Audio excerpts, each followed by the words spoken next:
Get yourself a sandwich, go do some stuff around the house. You're in for the long haul. Hey, everybody, Alex here, and welcome to another episode of Video Games Gaiden. Today, I am joined by the boy part of Man Boy Cave. Low blow. Bobby, how you doing tonight? I'm doing great. Great to be here. So, I've known you on YouTube for a bit at this point, but I do think, if you recall, the way that we kind of met was a little bit, I think, by mistake, by accident, unknown circumstance. Do you remember exactly or no? No, I have no idea what you're talking about. Okay. So, Hit me with it. pulling back the curtain a little bit. Okay. We're both of us are in a mutual Discord, the Funny Nerd Discord. And at the time, I had started to repost videos on YouTube, and Bobby was on, I think it was the general channel, and you're like, "Oh, I just watched a video from this Return to Mother Base guy. He should come into the Discord." Everybody was like, "Oh, that's Alex right there. He's been here since the beginning." Because I Well, I'm know glad I didn't say nothing anything about bad then. branding, because I know nothing about branding, and I just name Mm. myself something completely different everywhere I go. Yeah, whatever works. But No, I do. Now that you said that, yes, I do remember, and I'm very glad that I didn't say anything mean. I would have just been like, "Who the fuck is that?" Yeah.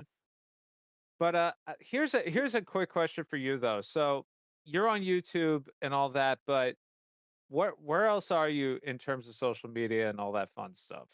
In terms of social media, Yeah. Or Discord is it just YouTube? Or is it just YouTube? and Discord. All right, and Does Discord. Discord count as social media? No, adjacent Adjacent. maybe. Okay. Yeah. No, I understand. I've watched people that have channels and they say it's important to have X or Twitter, whatever you want to call it. Or I guess I have a Facebook, but I don't really use it except for Marketplace, and it's only like it's not like a it's like just a friends that are on there. I don't Got use it. it for any YouTube stuff. But I don't have Twitter/X. I don't have, what else do people use? Instagram or whatever else they use to promote channel. And they say it's good to do all those things. I got to be honest, I don't really care. I just want people to discover my channel on YouTube, and if they enjoy it, hopefully they sub and watch other content.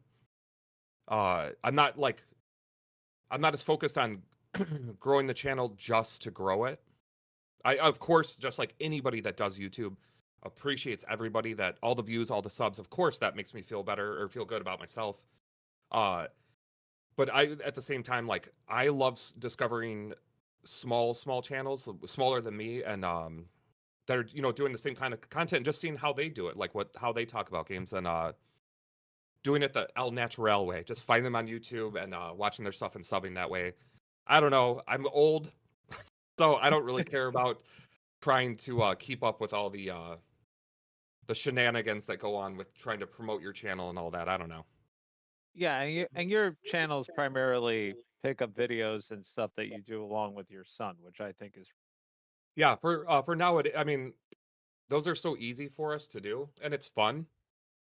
I do really want to branch out. Like for this whole month, we just hit our 3 year mark on YouTube, and I wanted to just sit down and just do like the easiest video ever to record, which is just talk about my thoughts are on doing YouTube for 3 years, and I haven't done it because I'm just scared to. I'm not scared to death. I just feel uncomfortable talking about, like my own thoughts and ideas on subjects because I just feel like that's like a whole different step in the YouTube like sphere. And I'm just not comfortable doing that yet, and at the same level as I am just like sharing the games and stuff. I really do want to get into that more, branching out from just doing the videos that we do. That kind of stuff, like talking about specific subjects within video games, what my thoughts are. We did our last pickups video. We actually did a follow up video called Playing the Pickups, where we Mhm. actually picked three of the games that we picked up and just played them for a while and then talked about, what we thought of the games. And I actually like super enjoyed doing that video because it was like, it just feels for me, it felt fresh doing something kind of new, and actually discussing the games in a little more depth.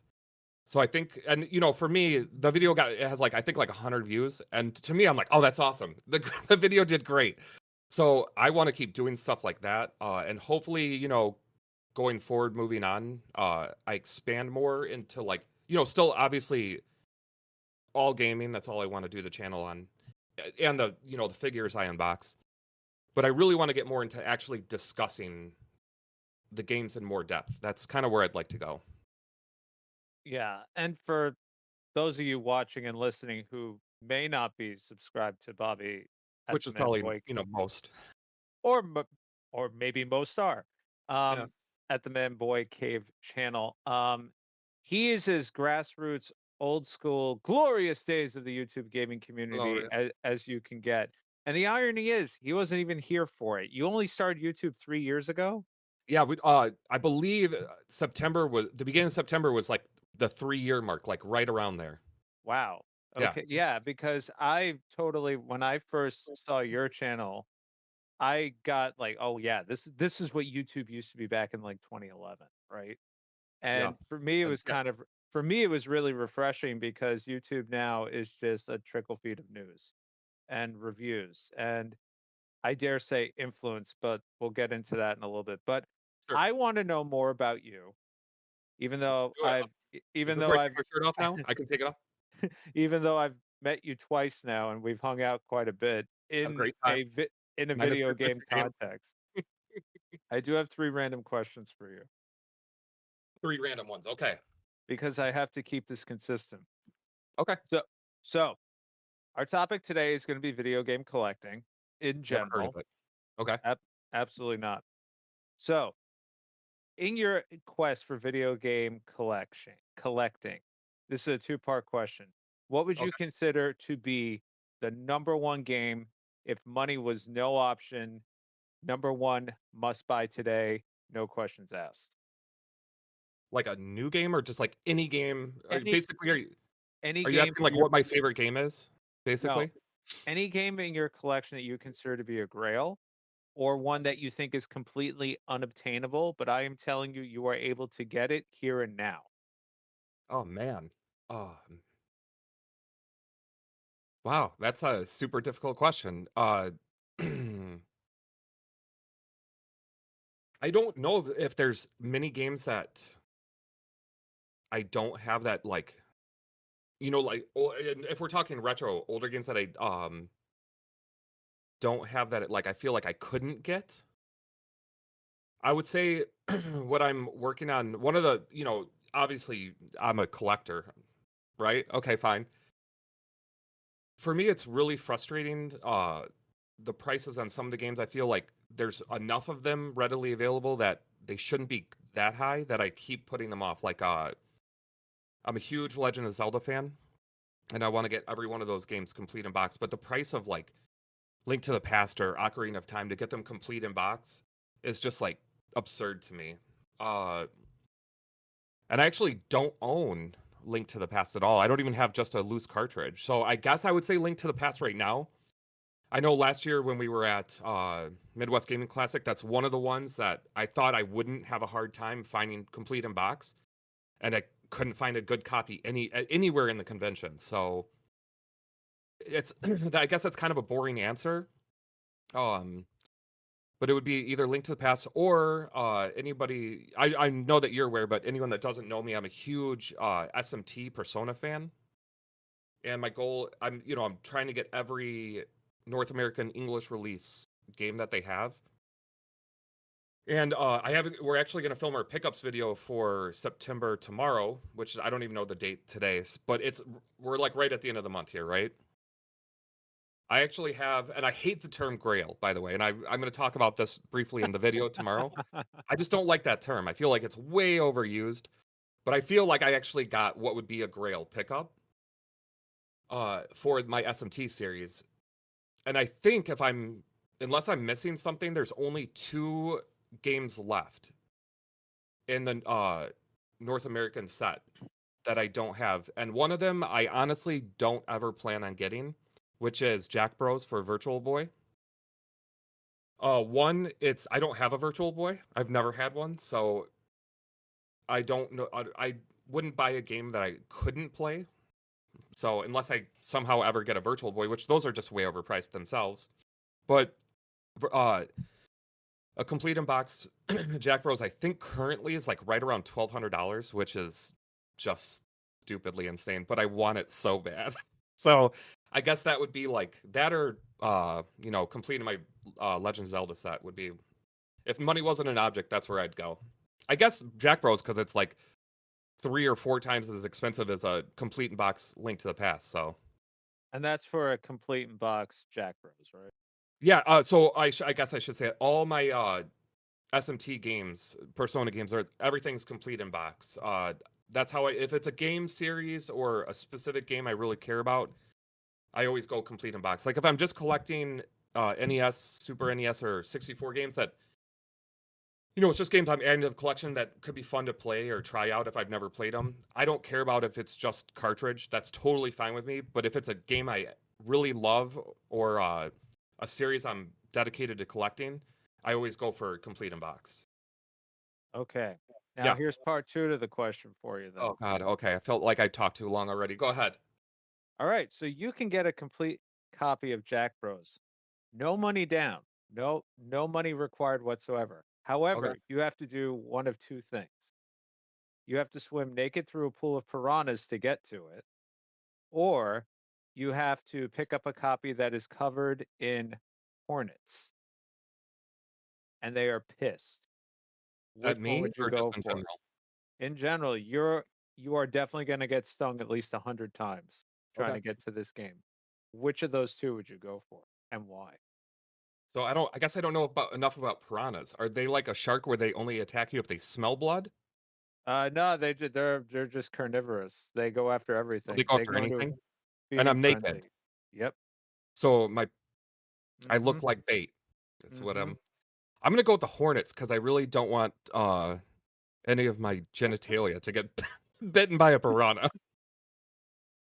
Could I say that? Is that okay? Yeah, why not? Okay. I don't All care. right. I I'm kept that as PG as I could. demonetized. No, anyway. All right. So, really hornets? You're not allergic to bees or anything? I'm only allergic to girls as far as I know. I've Excellent. never had tested for any allergies, so I'm sure it wouldn't be fun to get stung. But I'll tell you what, if I get a complete box copy of Jack Bros, I'll endure the pain. I mean, I've been married for 15 years. I can handle hornets. All right. Next follow-up question. All right, hit me. Number one food that you love that you would never handle games with while eating. Oh man, I I'm gonna give you a cheesy. I'm gonna give you a really bad answer. You're not gonna like. So like, I'm sure you feel the same way as me about this, because I'm a collector and I care so much about my collection, and I try to keep all my games in as best condition as possible. I don't even eat like potato chips if I'm playing like a game. I will drink. Like I play uh Call of Duty Warzone online like once or twice a week for about an hour with my, real life friends that I've been friends with for years. Well, we used to play a lot. Now we don't play that much anymore, but like I'll sit and have a drink while I'm playing, but if I'm going to eat food, I get up and wash my hands before I touch the controller, cuz controllers are expensive as they are, if, Mhm. enough as it is. The last thing I want to do is like gunk it up even faster and ruin it.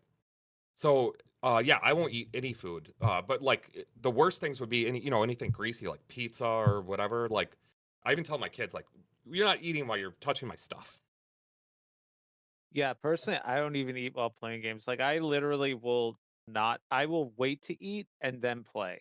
Yeah, Or if I exactly. know it's like close enough to dinner or whatever, I'll just wait till after. I'll drink Diet Coke and chew gum all day, every day, but like snacks and stuff, can't do it. No, because I mean, even if you think they're clean, you're still getting like grease or oil on your fingers, and you're just gonna gunk up the controller so much faster. I'm like, I know that's such like an old person. I feel like an old man saying that's like preaching, don't eat and play games. But I mean, really, you spend so much money on this stuff. It's just not worth ruining faster. You don't need to eat at the same time. I guess I never thought about that, but now that you asked me that question, I'm mad at you. See? That's why there's three random Yeah. questions. Okay. And Make now the last makes me feel old. question. Okay. Last question, and the person I was gonna ask this question isn't even here to ask. How did you rope your son into doing the channel with you? I don't think I had to rope him at all. I just, for a long time, I actually decided I wanted to do YouTube. Oh man, like 3 or 4 years, maybe 5 years before I actually started the channel. That's how much of a procrastinator I am. But I just told him like, hey, I'm gonna start YouTube and I'm gonna the first couple of videos I did, I started reviewing the some of the Persona figures, the statues that I had. And I just I'm like, do you want to do the video and talk about the? He's like, oh yeah, that'd be great. And he was younger at the time, but he didn't think twice about it. He just, yeah, let's do it, and it was great. Really? It was See, that's great because I'd always thought in the back of my mind, I always imagined like you were like waffling about it, and then he was kind of like, "Dad, come on, let's do it," like nudging you to do it. no, I mean, like so when we started, he was how old? Like 12, 11, 12, 13. So I don't know, somewhere around there. But For the record, he everybody, did. this kid is taller than me, and I am Oh, 4 he's like years six old. one now, and he Well, he your turned whole family's 16. taller than me. What am I Uh, talking about? no, you got to be taller than my wife. She's only 5'3.5". Oh, I'm 5'9", but still There, five nine and a half. you I got her. hold on to that half. You got her. But no, it was an easy sell. I don't think he thought about it at the time in terms of whatever. It's actually harder now when we're like, I'm like, hey, I'm setting up for a video where I'm going to do it tomorrow. He gets so nervous. And like, I was gonna I've ask, actually, does he get camera shy? I was he gonna does ask now. that. And he's like worried about what people are going to think. I'm like, dude, it's the same 150 people that watch every one of our videos. Just don't worry about it. Just be yourself. I'm like, and I told him all the positive comments we get on the channel are all about how much they love the interaction between you and me. So people enjoy it. Just be yourself. Don't even worry about it. And he's still, when we're filming, he's still not himself. He's still way like gun shy, like, like closed up, and he doesn't talk as much. After we turn it off, he's like sarcastic to me and like talking back and everything. I'm like, dude, just do that. Be normal in the video. But I've actually tried to edit into the end of a couple of videos just for fun. When after we hit record, we sit there for a minute and just get ready, and he's always like trying to like calm himself down or just like I'm like, just relax. We're just showing off video game we picked up. We're not like changing the world here. But yeah, he has a harder time now than when we started the channel. But it's still, he still loves doing it. He just gets nervous because he's at that age. I don't know. Yeah, I mean, I've never had a problem personally, I've never had a problem with public speaking whatsoever. Like Yeah, it just doesn't intimidate me. And I have a sales background, so it's like I kind of have no choice.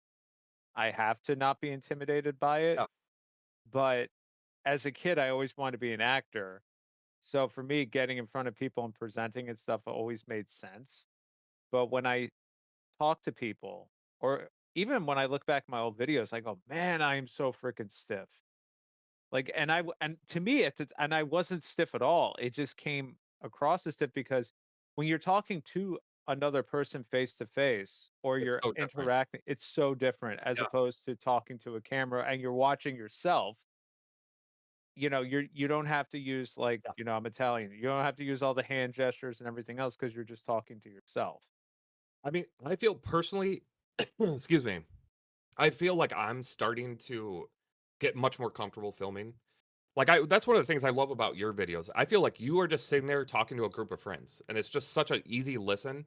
Even when your videos are like 40 minutes long, I'm like, even when it's done, I'm like, oh man, I wish it was like twice as long because you're just really like You don't live easy to with my listen to. wife.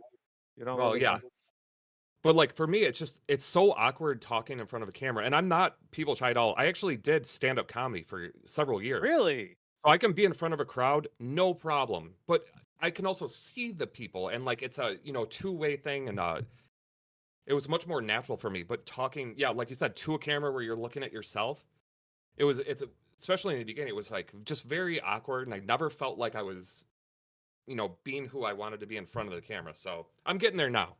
I didn't know you used to do stand up. That's really Oh yeah, cool. yeah, I did it for quite a while actually.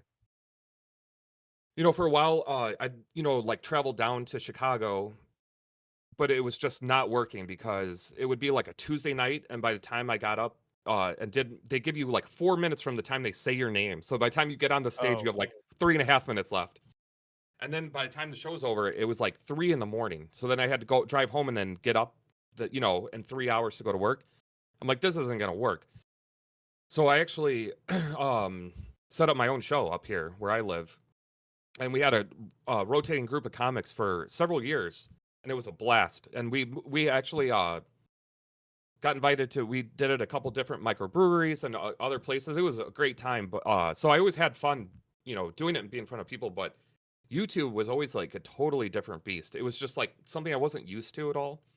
And sitting here by myself, because you don't have any feedback. Like I could just be talking, but I'm like, is this good at all? Like I don't know. Are people even going to watch to this point? So I've gotten to the point now where I'm like, you know what? It doesn't matter. If people don't like it, they're going to stop watching. It's not TikTok anyway, so most people aren't going to watch past 20 seconds. So I'm just going to be myself and say what I want to say. And the people that enjoy it, those are the people I'm going to focus on and care about. see, and this is why I asked you random questions. You always get something, you learn something new about person. I had no idea you used to do stand up. That's actually really awesome. Yeah, it was a blast. And you did this while working, which, by the way, everybody, Bobby has discovered the 25th hour in a day and the eighth day of the week The dark with hour. the amount of stuff he does, which is why we didn't play a game for this episode because I did not want to give him more pressure. I appreciate that. So, with that being said, today's topic is on video game collecting, as well as I guess you could say YouTube in general, because let's be honest, YouTube does play a part into that whole collecting piece. Oh, for sure. You already touched on a bit how you got into YouTube only 3 years ago, but what was like the crux that made you really want to do it? Was it you wanted to do something in addition to the stand-up thing, something different? Was it like a challenge thing, or just something you want to do with your son? Um, man, this it would be like a really long story to tell the whole thing, but when I discovered that the whole video game genre existed on YouTube, that there were people, individual content creators, making these videos, I just started watching a lot of it. A lot of I like a lot of different people, a big variety of people. And you watch it, I'm like, this is so cool. I'm like, I feel like I can do this. I can contribute something to this, genre. Um, And I had already had a huge passion for video games, so it just kind of was natural to like do that. And then when I started YouTube or finally started it, it was for me was like kind of right after a renaissance of video games. I had played Breath of the Wild and Persona 5, and those two games kind of sucked me back into the world of video games and really kind of reignited my passion. So it was just like the right time to do it for me.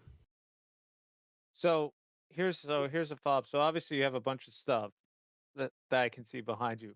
Were Yeah. you always collecting games, or did you just one day just wake up and go, "Oh wow, I collected a lot of stuff"? So definitely collecting more than I normally would definitely became a focus when I started the channel. Uh, but I learned a lesson very early on in life. I had the original Nintendo, and I probably and this is when I was like what 10, maybe not even 12. Couldn't have been 12 years old yet. But I had the original Nintendo and probably about 20 to 25 games, which at the time for a kid was a ton of games. Like back then, that was an insane collection, and I had awesome stuff. I had a couple of the Mega Mans, all three Marios, Legendary Wings, which was a game I love. That's a good game. That's a very good game. Like what else? I mean, I just had like Ninja Turtles. I had so many good games for the NES, and at the time there was a store called Funko Land. I don't know if that existed where or if you've heard of that, but it was just like one of the very early on uh, resale shops, right? And I had just gotten a Super Nintendo for Christmas, and I'm like, this is the greatest thing ever. Nothing's gonna ever touch the Super Nintendo. So I took my Nintendo, my original NES, and all my games that I had in great condition to Funko Land. And I was with a couple friends, and my dad had taken us, and they offered me like something stupid, like $26 for everything. And for the 10-year-old me was like, who never had money. I'm like, I'm rich. I'm rich. I'm never gonna. Yeah, you thought you could So buy a house. yeah, it was so much money. But I remember my dad looked at me and he's like, "Are you sure you want to do this?" And I to this day I remember the look on his face. But I was so hyped, and I'm like, "No, I have a Super Nintendo. Why would I ever want a Nintendo again? I'm never gonna play this." And yeah, yeah, I'm sure I'm gonna trade this in. So, I did, and looking back now, I'm like, God, I wish my dad would have been like, "No, you're keeping it. I'm not letting you sell this." I wish he would have done that. But anyways, he didn't because he wanted me to make my own choices. And not only is that my biggest regret in video games, but after that, because about a year later, I'm like, God, I wish I had that stuff back, and I couldn't afford any of it then. So at that point, anything else I ever got video game related, I never got rid of. No, like from Super Nintendo to the when I got 64 and the PlayStation 1, I never got rid of a system. I never got rid of a game. Uh I just kept everything. And once again, my collections weren't huge because I didn't have money. So every system I had, between 5 and 20 games for, but I kept all of it. Now, obviously, that's how I started. But the last like 5 years or whatever is really when I've started to have more disposable income. So I've started just buying ridiculous amounts of video games and adding it to the collection. And YouTube doesn't help with that. Not at all. What were some of the initial channels that made you go, "Ooh, this is the thing"? You want me to? I can tell. See, I don't know. Okay, if you guys are watching this and this is boring, I'm sorry, but this is how I discovered uh, YouTube video game world. I was playing Breath of the Wild, and there was like a couple of the shrines that I like just couldn't figure out. I'm a stupid person. I fully admit that. I'm like, I can't figure out this goddamn shrine. So I would just Google like this shrine, and everything leads you to YouTube. People on YouTube that play video games are amazing. They post everything on there. Like if you're stuck in any video game at any point, you can find the answer on YouTube. So I looked up a couple of these shrines, to figure out how to beat them. And of course, they were easy when I saw someone do it, and I felt like an idiot that I needed to look it up. But because I looked up video game stuff, you know how the algorithm works on YouTube, it just started recommending me YouTube channels. And I think the very first one that I can remember is RGT85. I Wow, I don't know if you okay. know him. Yeah, Sean, yeah. So that was the first channel that recommended me, and I started watching some of his videos. I'm like, this is a blast. This guy's just doing what he wants to do and having fun. And so I started watching him, and that just opened the floodgates where YouTube just started recommending all these video game channels. And it started off with the big ones. I think because I watched his, it led me into Spawn Wave. And there was a period of time where every morning during, when I'm getting up, getting ready, I was listening to the news that he does first thing in the morning. I And it do was a that to this day, actually. he do, yeah. And my work schedule's changed, so I don't watch it as much. But back then, I'd always be out in the kitchen, like making my lunch, getting ready, and my wife would come out to hear him talking about the news, and she would just be like, "I hate this guy's voice." And it wasn't an attack on him. She was just so sick of hearing about video game stuff coming from my phone. But I started watching him and other bigger channels, beat 'em ups, stuff like that. But then I started discovering the smaller channels like ours that, to be honest, for the most part, I actually enjoy more because I feel like they're not trying to meet certain criteria. Like they're not trying to pump out a video every day or appease certain people. Like they're just doing what they want to do. And I still watch RGT all the time. I know the other day we were talked on Discord. I actually really like Dreamcast guy's channel. He gets shit on so much on YouTube. Like people are like, "Oh, this guy's fake," or whatever. I feel like he's just a really genuine gamer. He loves gaming. So I like those big channels, but I enjoy more like really small channels. That like are just trying to figure out who they are, how they, their video game channels. And I feel like I'm like, yeah, I understand. I can relate to this more. These are the people that are doing the same thing I'm doing. And that's like where back in the glorious days of the YouTube gaming community, that's what it all was, right? Yeah. Like For me personally, like how I got into YouTube, I was working in events management at the time at a hotel, and it, you can relate. Your schedule is not your own, right? Never. Y- you kind of you're kind of owned by the employer. So I was waking up at 6 a.m. like to get to the hotel to do a 7 a.m. breakfast for 30 people, and I would literally just stand there because I'm in management. I can't do anything. I just had to watch. I had to watch people morbidly eat breakfast at 7 a.m. and be like, "Oh my god, I can't believe I have to go at 7 a.m." Mhm. Like that sort of thing. And it completely ruined my sleep schedule because I did this daily for like 3 years, right? So to this day, I still wake up at 4 a.m. even Yeah, though I don't have to. yeah. Like my body is just conditioned for that. You just get used to it, yeah. Yeah, and then eventually you have to do doubles and triples and then what I call the quad, which I did once where I got into the hotel 4 in the morning. I didn't leave until 2 in the morning. Mm. And around that time, I started to lose track of my social life, like as you do, right? Yeah, I Don't don't even know hang what out that is. with people. Yeah, I really wasn't getting any social interaction whatsoever. And when I came home, I would just come home and play games by myself. yeah. And it reached a point where I was like, I was craving social interactivity. And same as you, I was stuck on something in a game. I don't even remember what game. I looked it up on YouTube and it actually pointed me to Johnny Millennium for a review, not Yeah. even like I how to finish something. It was like literally like a series review of I think Dragon Quest or Mega Man with Rob Man or something like Mhm. that. And then I watched it and I was like, wow, that guy has a lot of video games, with the whole shelf behind Oh, yeah, him. And yeah. then I discovered, and for all you old people, Scott Lewis, Quick Reads 4, Nostalgic Dan, Techno Squeak, all the old guard of the YouTube gaming community, Steve Benway, all these guys, huge collections, no collections, just a lot of game stuff, Gamester 81, Pete Dorr, Jason Heine, all those guys. I took a look at my collection, was like, I actually have a decent amount of stuff. But I Mhm. actually wasn't actively collecting games because around that time is when my uncle passed away, and he's really the one who encouraged all of my hobbies growing up: video games, guitar.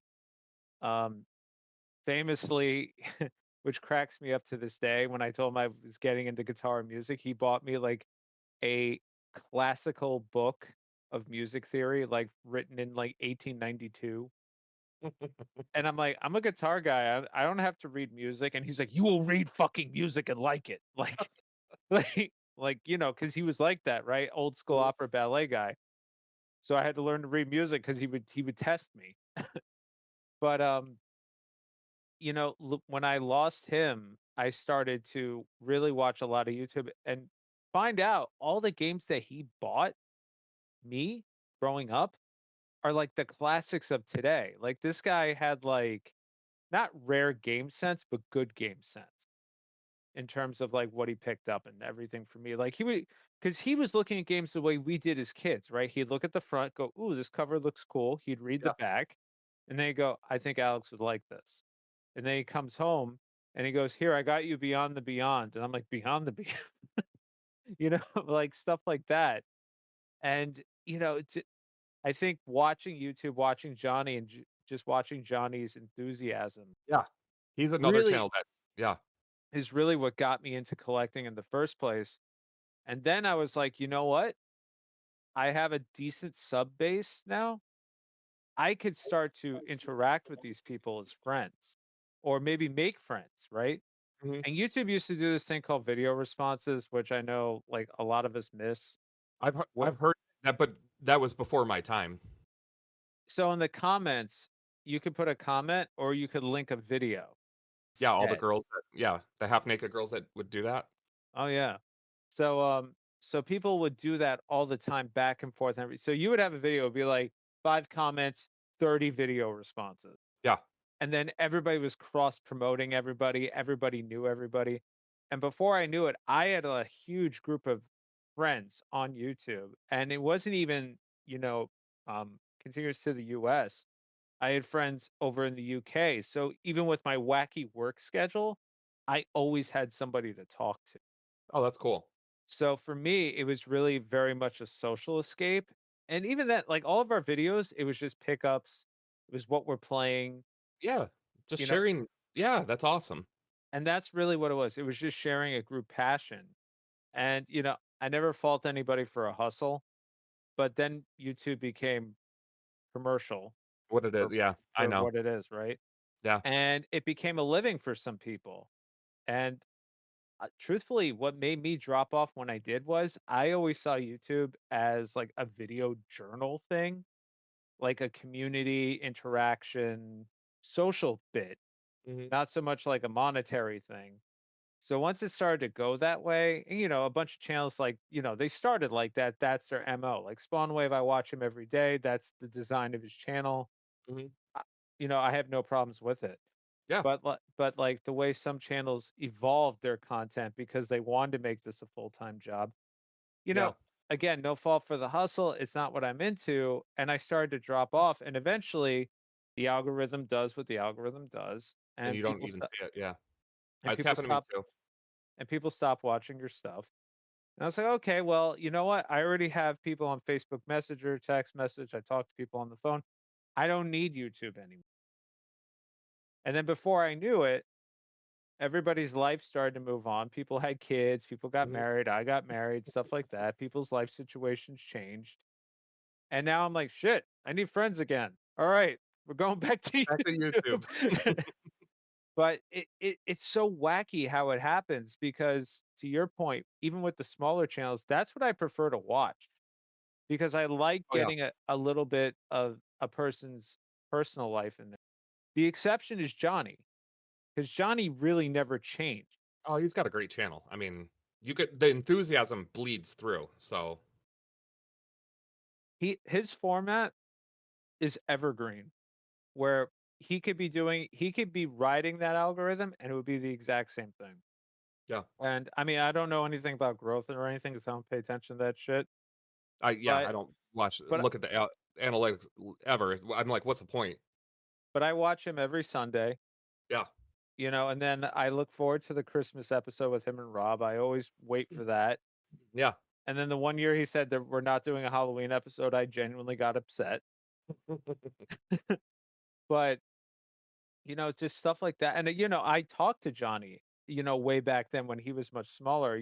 I was on another podcast and we talked to him, and I think I told you the story, the Flight of Dragons, when we were in that Secret Santa, Mhm. and that was on my list, and you were like, "Oh, I love this movie. Thanks for reminding me." And then you got me a copy of it. Mhm. And I remember telling Johnny, "Oh, I love Flight of Dragons." And he goes, "Oh, that movie's terrible." And I was like, "We can't be friends anymore." Yeah, And then you we just both ruined just it. started laughing.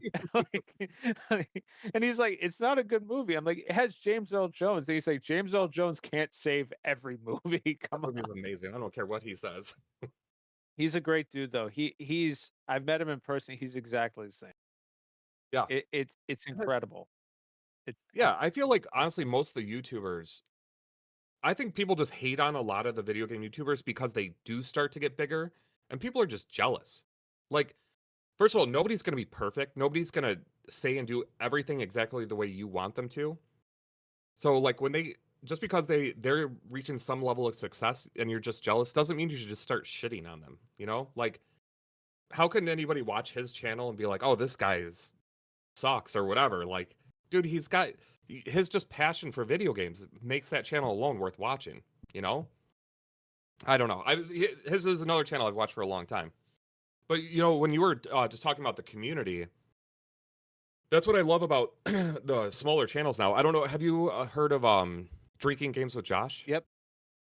So I watch his, and he's done a couple of videos very recently in the last like month or two, where him and one of the other ones is Matt Cam 88, and there's been a couple others where they just send each other like a package, like they do workout trades, but then they send each other extra stuff, and I love watching those videos because there's just such a positivity. They're like, oh, this is what this YouTuber sent me. Like he's such a great guy. Like we've been talking.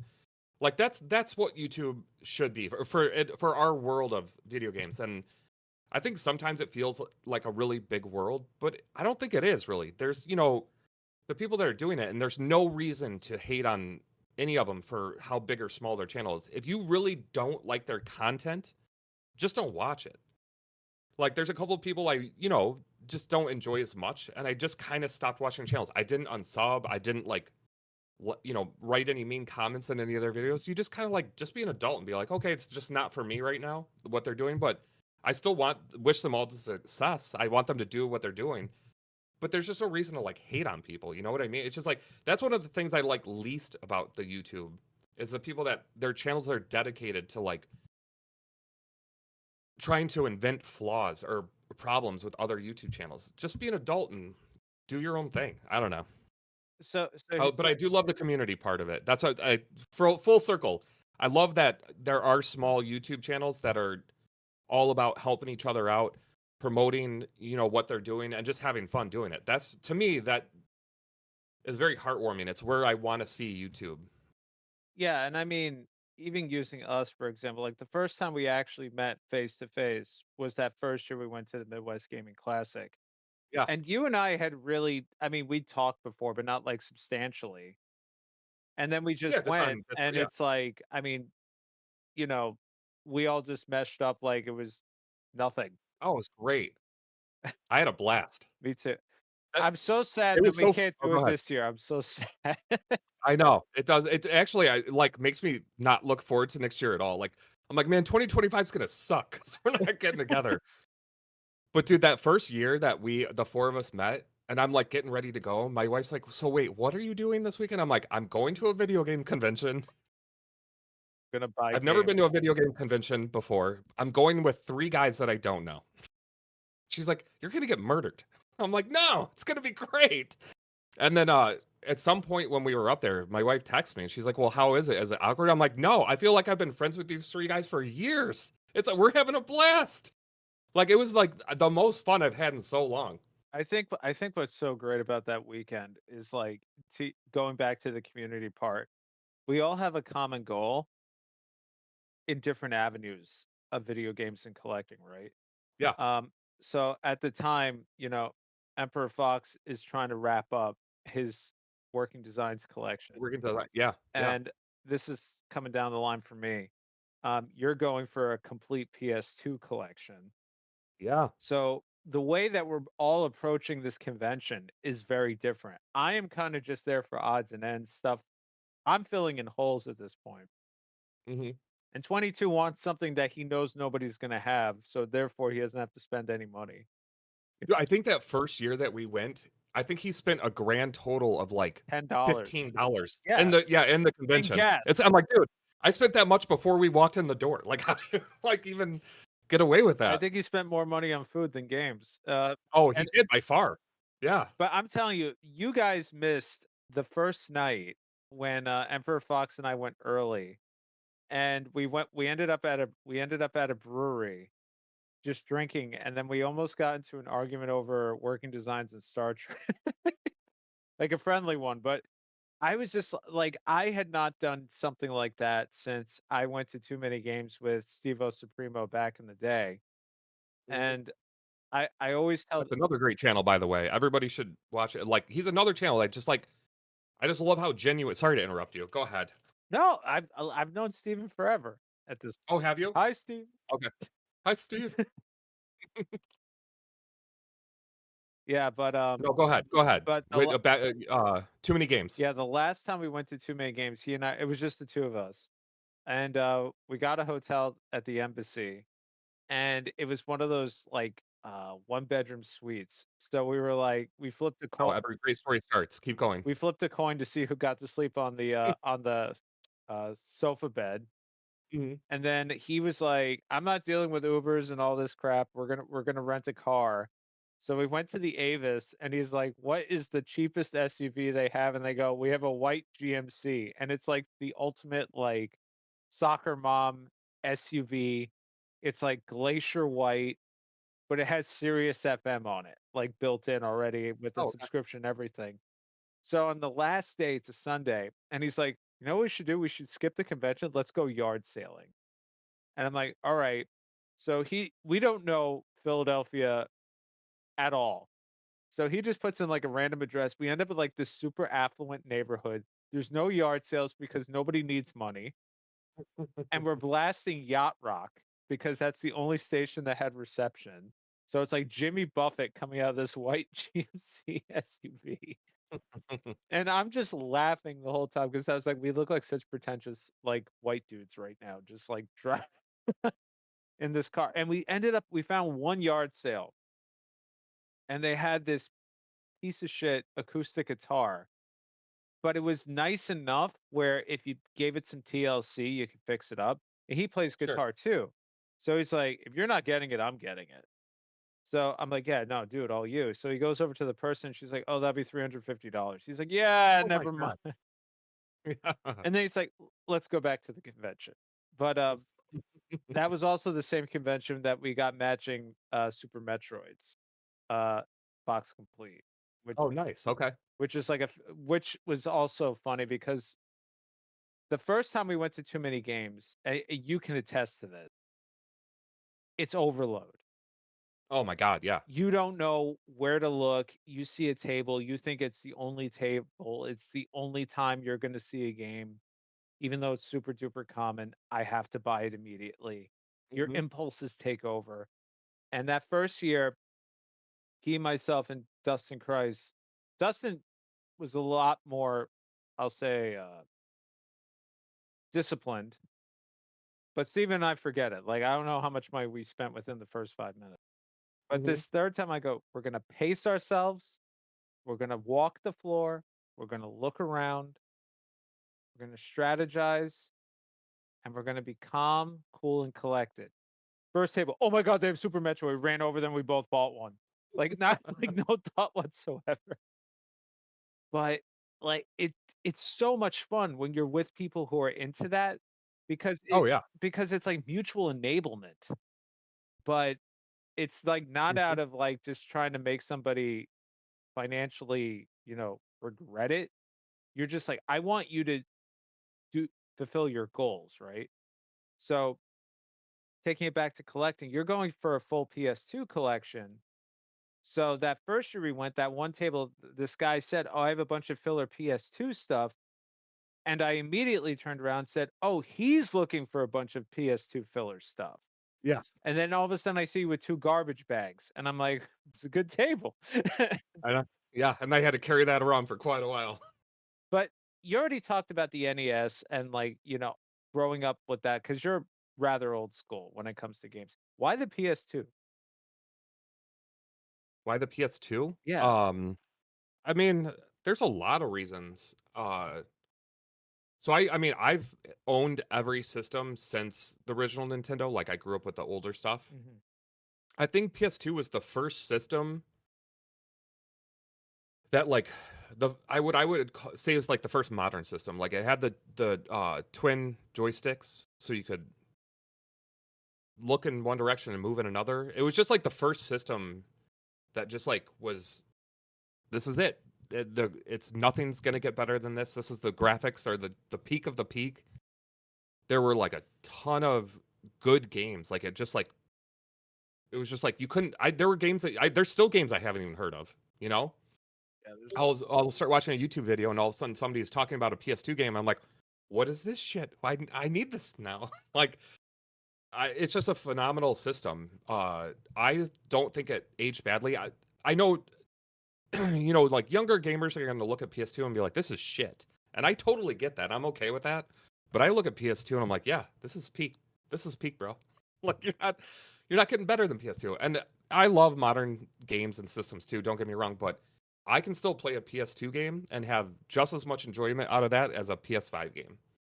Cuz things have gotten better, but that laid the groundwork for everything since.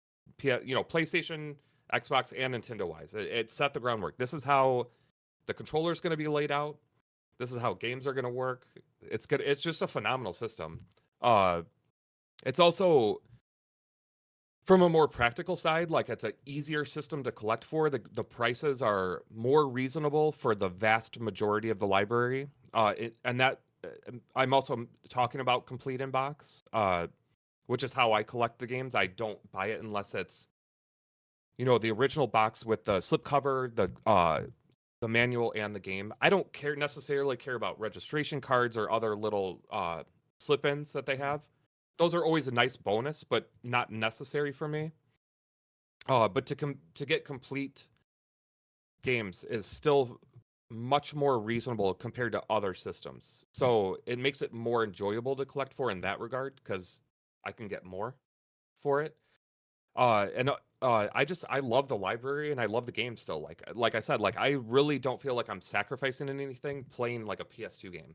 Same goes for like a Super Nintendo game. They for what the system's capable of, they maximized it. And I feel like the same is with PS2. They're doing everything they possibly can. And it has such a diverse library that you're covering like almost every base possible. They came out with games that would never get made today. And I love that kind of unique quirkiness of gaming that existed back then that you just don't get on a PS5, you know? Yeah, I think to your point, I think the PS2 definitely had like the most diverse selection of games, Oh yeah. and risk was allowed. Like, Oh, for sure, yeah. like let's be honest. But if finances didn't play any part into it, would you go for like a complete NES or SNES? So, you know, PS2 is definitely every month I'm like, what PS2 game can what or games can I add to my collection? But I also try to add at least one complete inbox Sega Genesis game every month. Mhm. I am actually almost at 120, so that's like a decent chunk. And I love playing Genesis too. That I actually have two Genesises hooked up actively on two different TVs. So one's complete with the Sega CD and the 32X, and the other one is just hooked up to my modern LED TV, and it's just the Genesis. But I love playing those. I play Genesis at least once a week because like we talked about earlier, just getting older, not having as much free time with your job, and I've got kids and everything. I can play a Sega Genesis game. I can put it in and just start playing right away, and I can play for half an hour and feel like I did something, and then I'm like, okay, that's my free time for today, but at least I did something.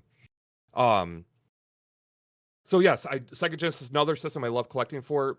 I do collect Nintendo, mostly Switch now, and then anything that's opportunistic, like for Nintendo or Super Nintendo, I just pick up. But once again, I'm totally fine with those systems if it's just the cartridge. I don't mind if it doesn't have anything else with it. That doesn't bother me. I will say in my area, I live in Northern Illinois. I'm actually closer to Wisconsin than I am Illinois or Chicago.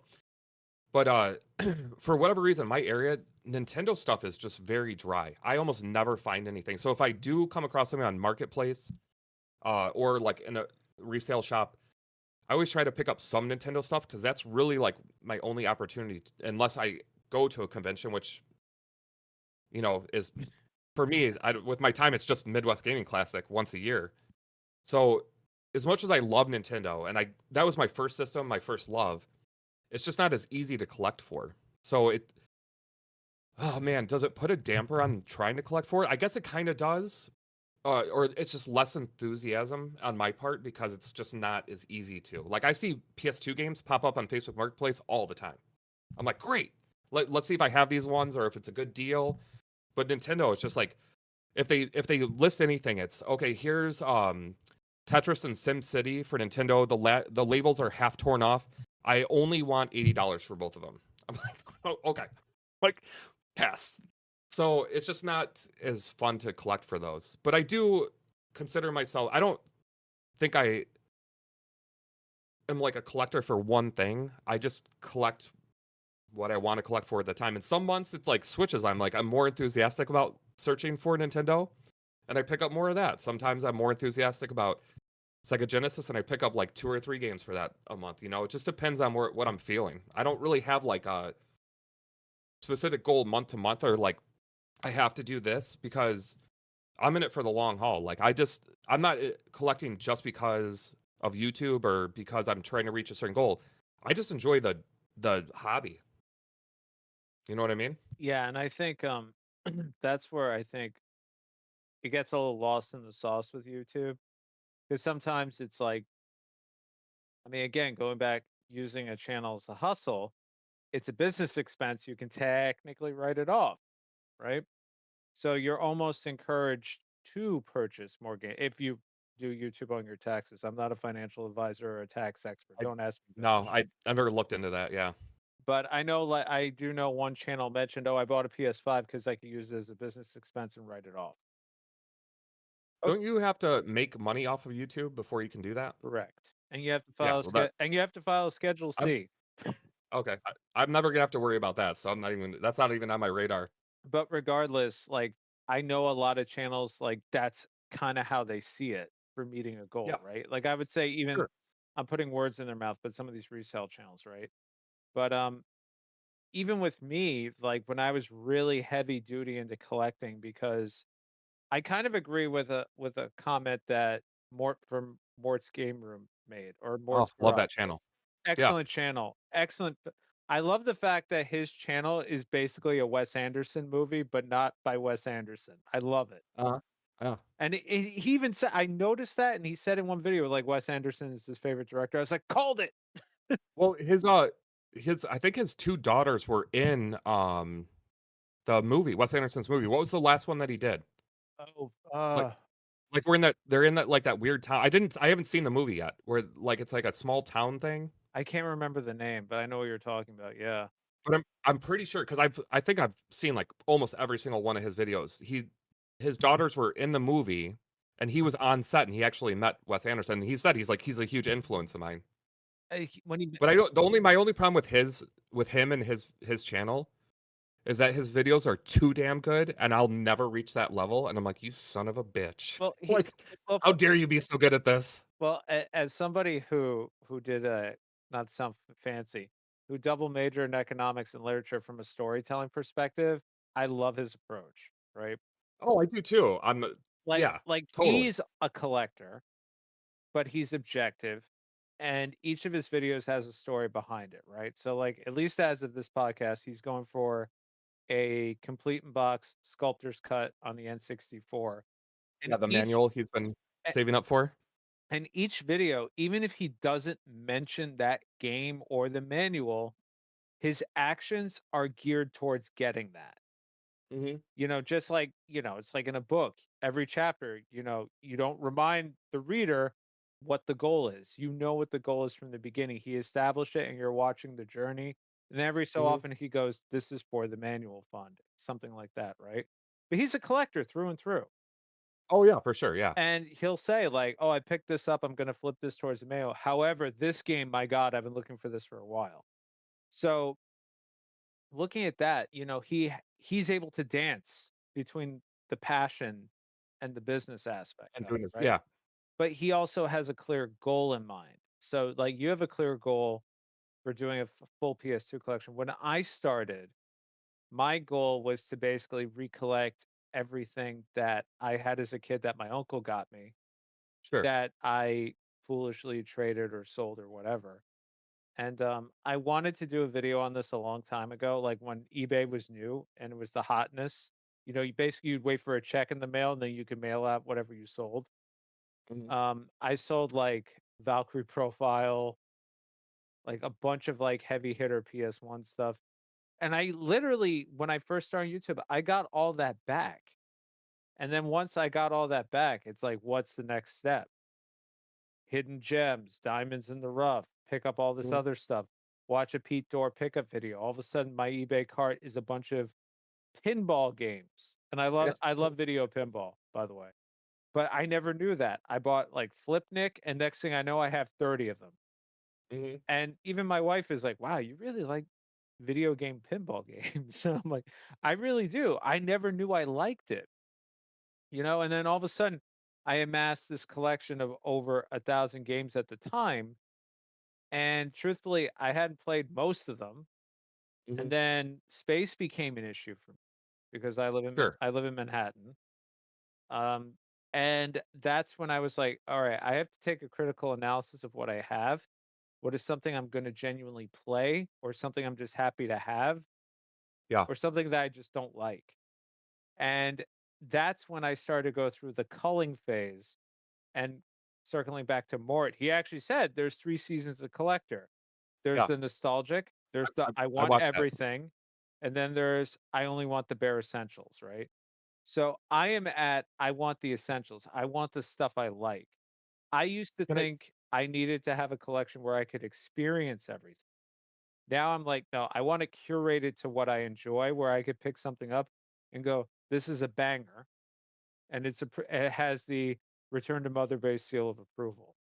So for you, where do you think you are right now? okay, so I was just gonna ask, can I make a counter argument to Mort and to you?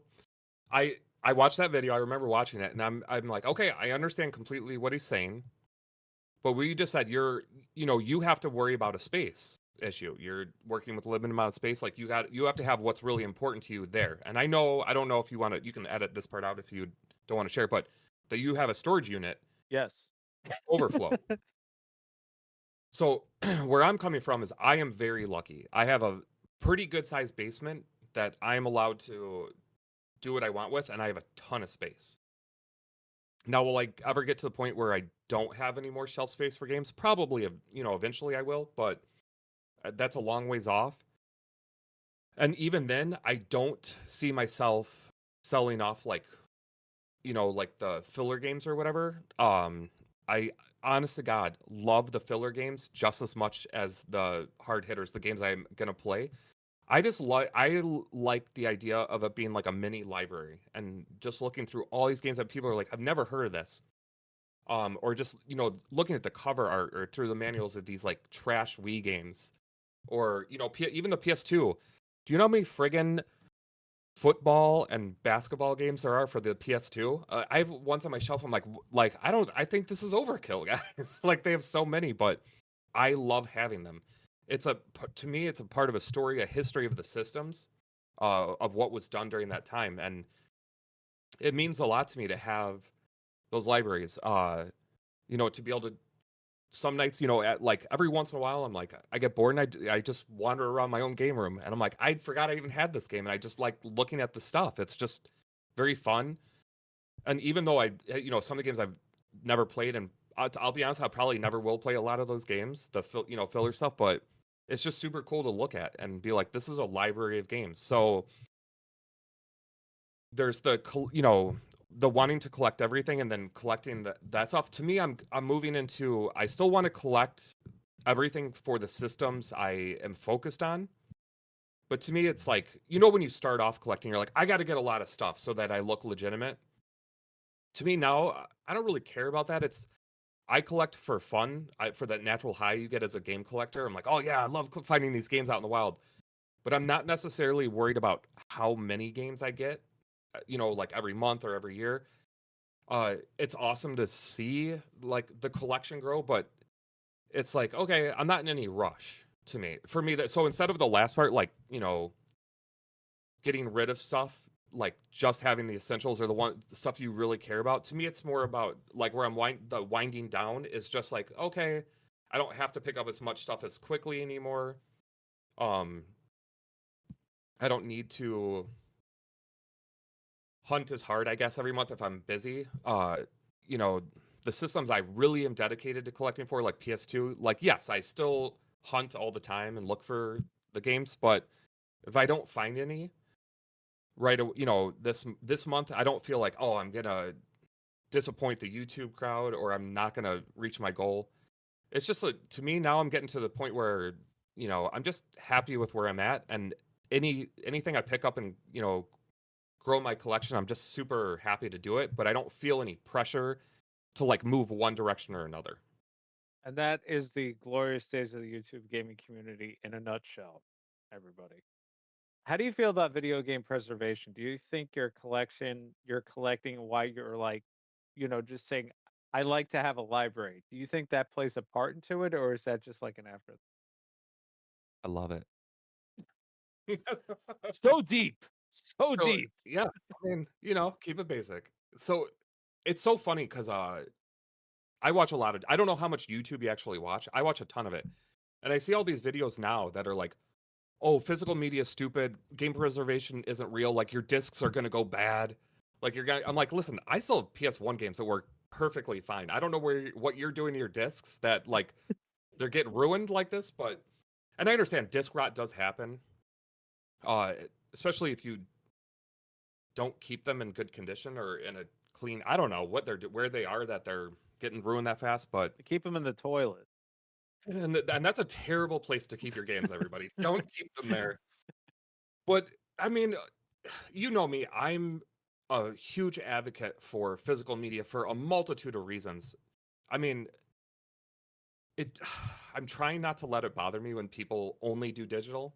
If that's your thing, that more power to you as long as you enjoy the games, but the fact that they're even coming out now and saying that they're just telling people the truth and people just don't seem to care where they're like, "Oh, you're not buying a game. It's just a long-term rental. You're licensing the game. You're not we can take it away at any time even though you paid full price." They're Oh, actually it just they're actually trying to sign something. I think there's a petition in California where they're saying Steam actually has to rewrite their agreement they did. saying that It passed. oh, it did pass. So for those Mhm. of you who don't know, if you live in the state of California, Steam actually has to disclose to you when you buy a game on Steam, you're not buying the game, you're buying the right to play the game at any But time your you life, want. yeah. Yeah, like a Yeah, license. and they can take it away whenever they want to. Yeah.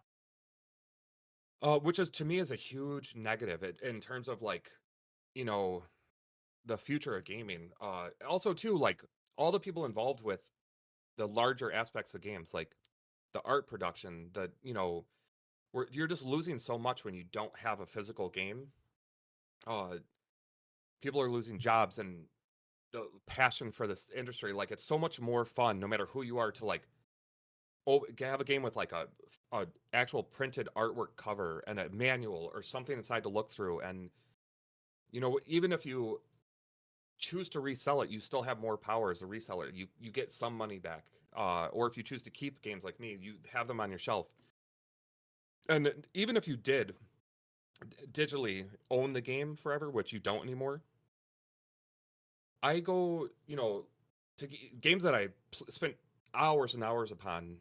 I will forget that they exist after a time, from my childhood or whatever. And I see, I'm like, oh my God, that's right, that game. And I have the option to play it again. With digital, you don't. It's just gone.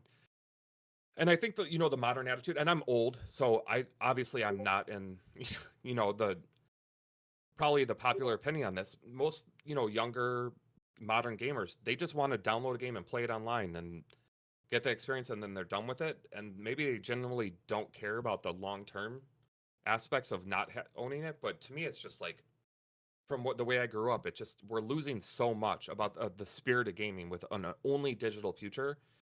It just doesn't sit right with me. So yeah, I think part of it, like with the collecting, to me does feel good that I'm helping in some aspect with the preservation of gaming. I don't think these physical games are going to go bad or not be playable as fast as some of these YouTube channels want to make it sound like they're going to. But once again, what do I know?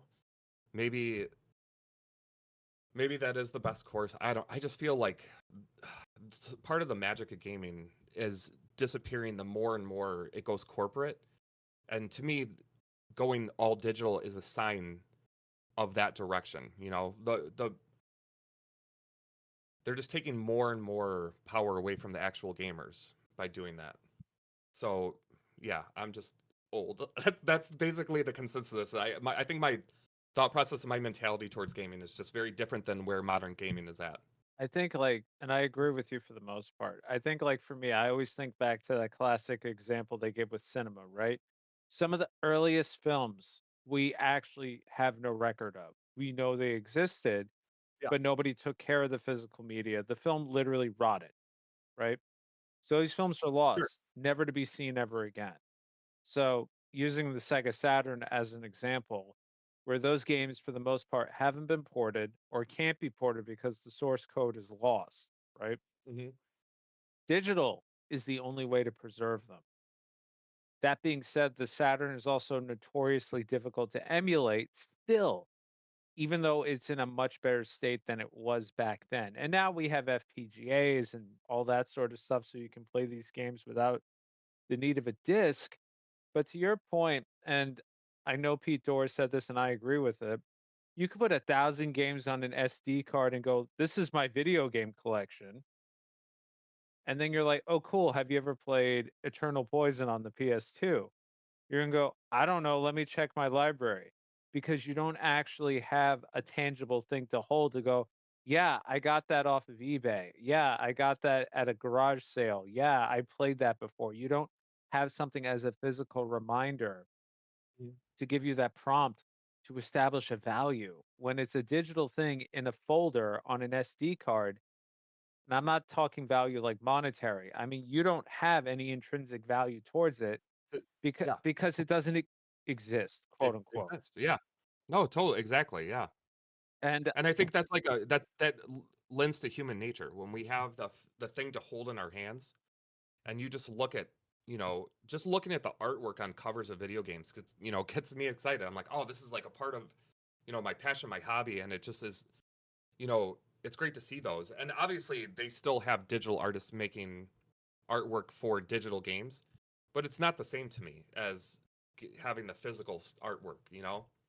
It's just yeah, and I think digital preservation is a good thing so that the games don't disappear altogether, and so that more people can play them. I don't have a problem playing digital games. I have a problem with physical media disappearing as not not one of the primary options.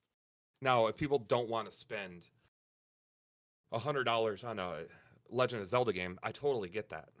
Like if you just want to play the game and you can emulate it for free, more power to you. I mean, I know Nintendo wouldn't like that, but the older generation of games, I will say, and I don't know how you'll feel about this.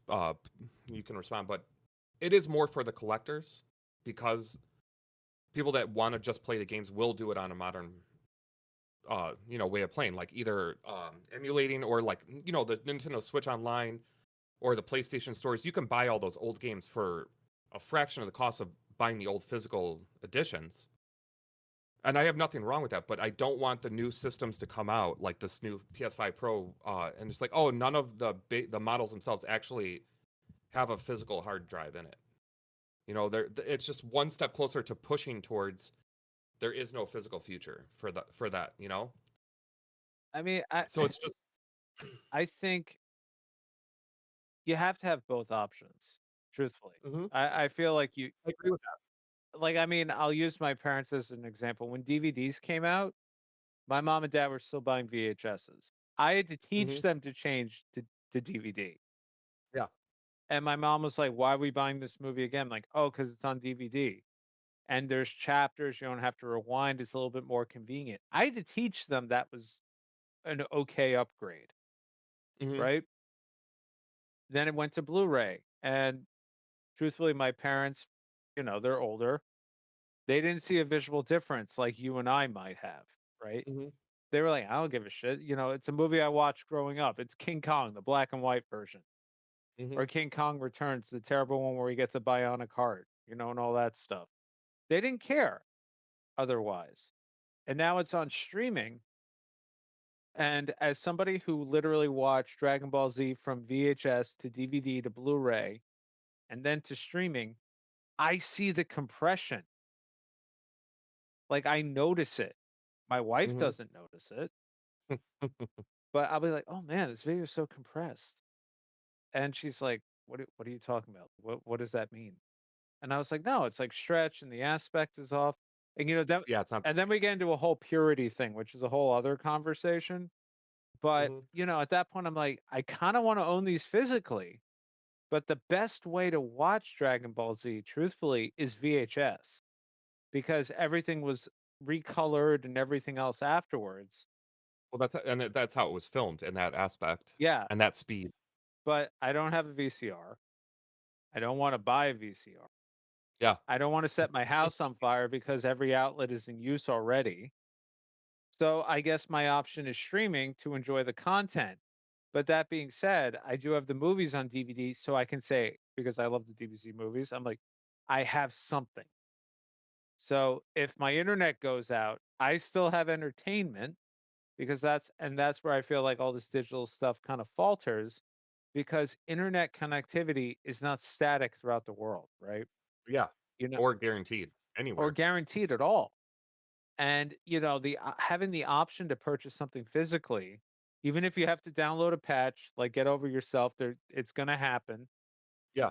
I know there's a bunch of people who are like, "Oh, well, back in the day there was no patches." I go, "Yeah, and games released with game-breaking glitches, and they had to mail you a replacement. You had to mail back the other one. In the case of Limit Run, they told you to physically break the cartridge in half and take a picture. Like, how does that help? Yeah. To me, it doesn't. To me, it makes no sense. To me, it's minutia. No, I mean, there's clear advantages to having the modern technology and being able to fix things. I have no problem with it existing. What I have a problem with is what they're, The push. in my opinion, the concerted effort Yeah. to get rid of the option of people owning their own games. Like one of the things that bothers me the most now is when they release a game digitally with free like skin for your character or free whatever, or the option of getting the game physically a week later without all the stuff. And they're like, well, look, 60% of people that are playing this game bought it digitally. I'm like, yeah, because they could get it a week early, and you threw in bonuses to make it more enticing. But if the options weren't the same, basically.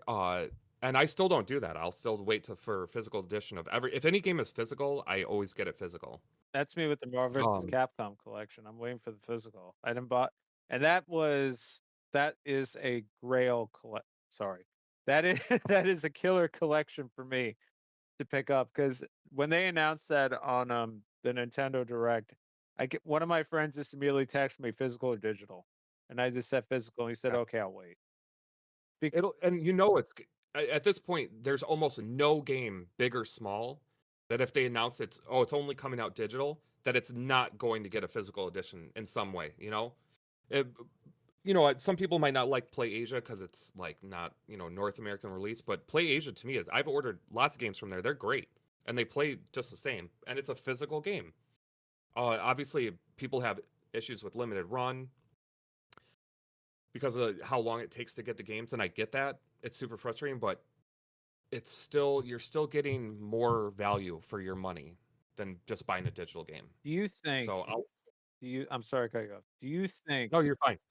Do you think double dipping is a new marketing strategy of these game companies? And I'll use Capcom as an example. Sure. Dead Rising remasters out now. A month from now, the physical copy's coming. I personally was not interested, but I actually have a few friends who already bought digitally with full Yeah. intent on buying the physical release because they want to physically own it. Do you think that's like a strategy that they have now, basically to get your money twice because these things just cost way too much to make at this point? I mean, do has it ever been discussed by these giant companies? I'm sure it has been. Like, hey, do you think we'll get more money for this? Like, is it an active choice to be like, oh, we know we're gonna get people to double dip? I don't know how many people are actually doing that, so I don't know if it's like if they see a large enough value in doing that as a strategy. Um, I don't know. I mean, I would want to see data on it, like how many people are actually doing it and how much it's actually if it's generating like enough additional revenue for these companies that they are looking at as a strategy. But if they are, they're not. I don't like it, but they're not doing anything wrong. Like it's people still have the choice to be like, I'm just gonna wait another Mhm. month and get the game physically. If people want to do that, it's not like they're if the company says it's digital, but it'll have a physical down the road. They're not being deceivious at all. Like they're like oh, we're gonna just tell them it's only digital, and then all of a sudden, bam, drop a physical. Like if they Like tell Alan you it's Wake gonna be 2? both, yeah, exactly. But if they tell you it's gonna be, it's going to get a physical, and people still choose to do that, that's on them. That's their choice as a consumer. I don't have a problem with that if they're being upfront when it comes out that yeah, it's only digital right now, but you'll get a physical later. I would just wait. Yeah, and I That's me I personally. no, and I agree with you. I mean, I'm playing devil's advocate here because I think that's truthfully the right way to do it. Like, if you need it today, it's digital. If you want to double dip, that's on you. We're not forcing you to, but the physical comes Yeah, out next month. I And mean, I am perfectly cool with waiting for a physical, unless yeah, it's me too. something where Like, for example, if it's like I'll say like a PS5 upgrade. It's like, hey, if you own the PS4 version, you don't have to go out and buy the physical one. You can just download the upgrade today. It's like, Mhm. cool. Some people say, oh no, I need to have the native version. I personally don't care because No, that yeah, like yeah. I personally don't care. Uh, No, I would agree on that. It's if it's a free upgrade that and you can plug in the old disc, fine, whatever. yeah. Now switching over to the Switch. And you mentioned limited run, so you kind of beat me to the punch on this one. So limited run, Okay. to their credit, they've slowed down on the releases. They still have a lot, Yeah. but they don't have as many because at this point, I feel like they've finally gone through the backlog of contractual obligations they had. Now, that being said, a lot of games, and I'm not saying if a game is 100 megabytes or 10 megabytes, it doesn't deserve a physical release. Do you feel like some games get physical releases where it's a 9.99 digital game and a physical release is 39.99, right? That's just the cost of the parts, the printing, blah blah blah blah blah blah blah. Like that's all factored in there. I Mhm. personally have a hard time purchasing games like that now. Um, whether it be Okay. super rare, limited run, strictly limited when they do release things, doesn't matter. But Dude, there's a strictly limited run game I ordered in January or February of 2021, 2022. 2022. I'll, And I still haven't gotten any I'll word on drink when it's to coming out. that. Sorry, I totally interrupted where you were going with this, but it's just like, dude, the length of time. Come on.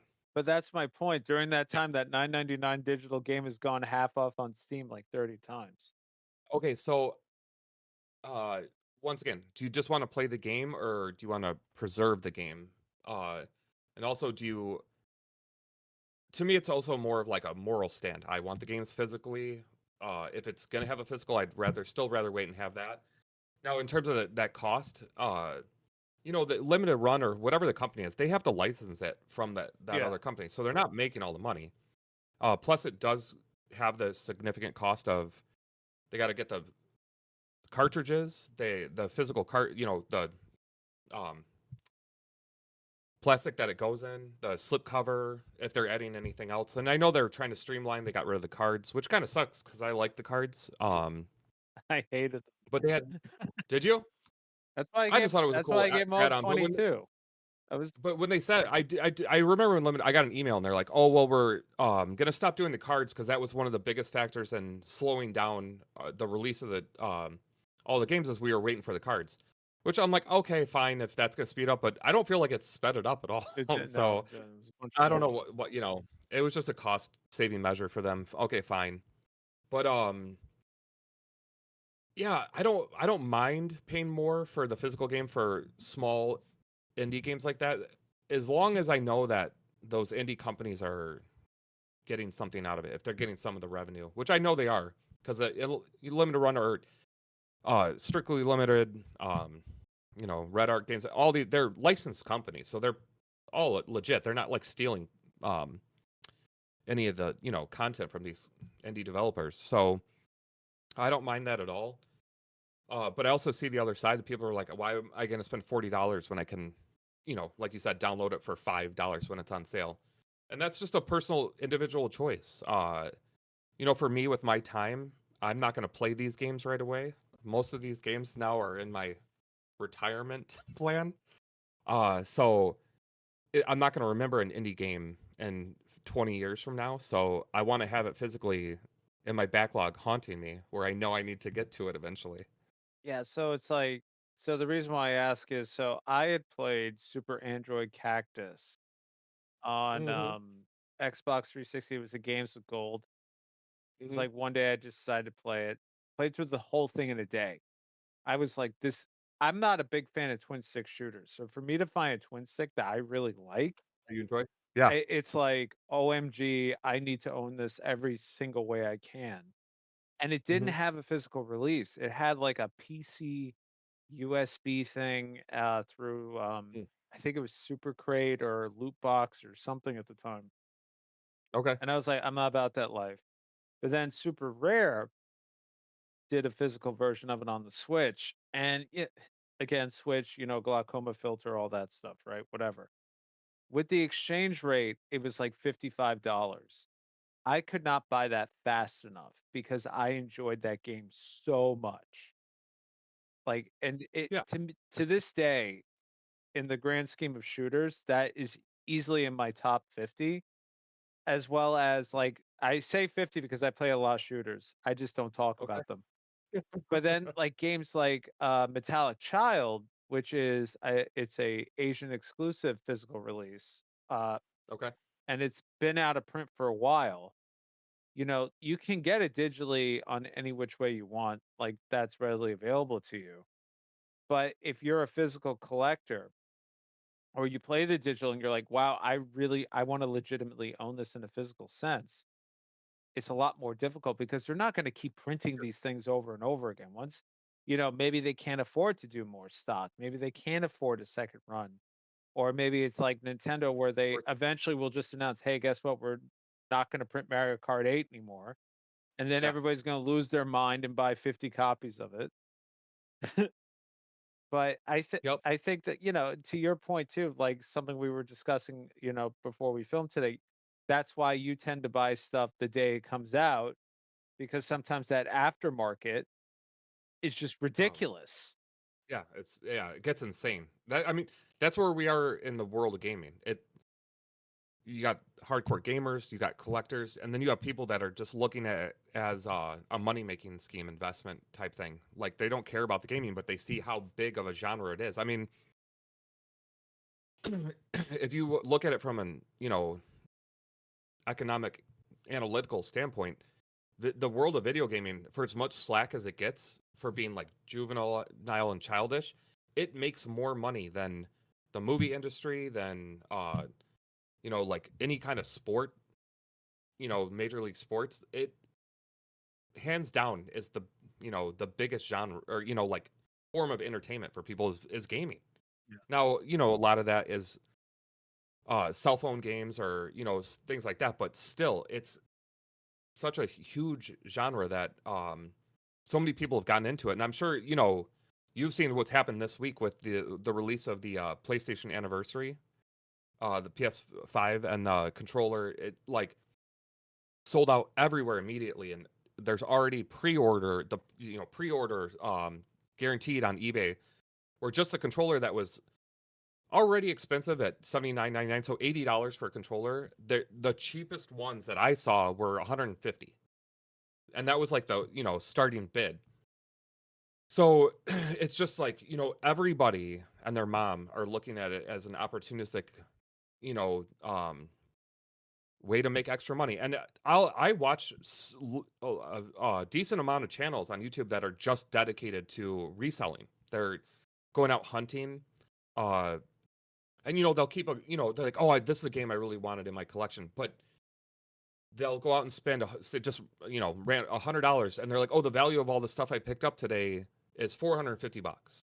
I'm like, man, that's a great deal, and I don't get mad that they're doing it. That's their choice to buy it, and it's somebody else's choice to buy it from them for that price.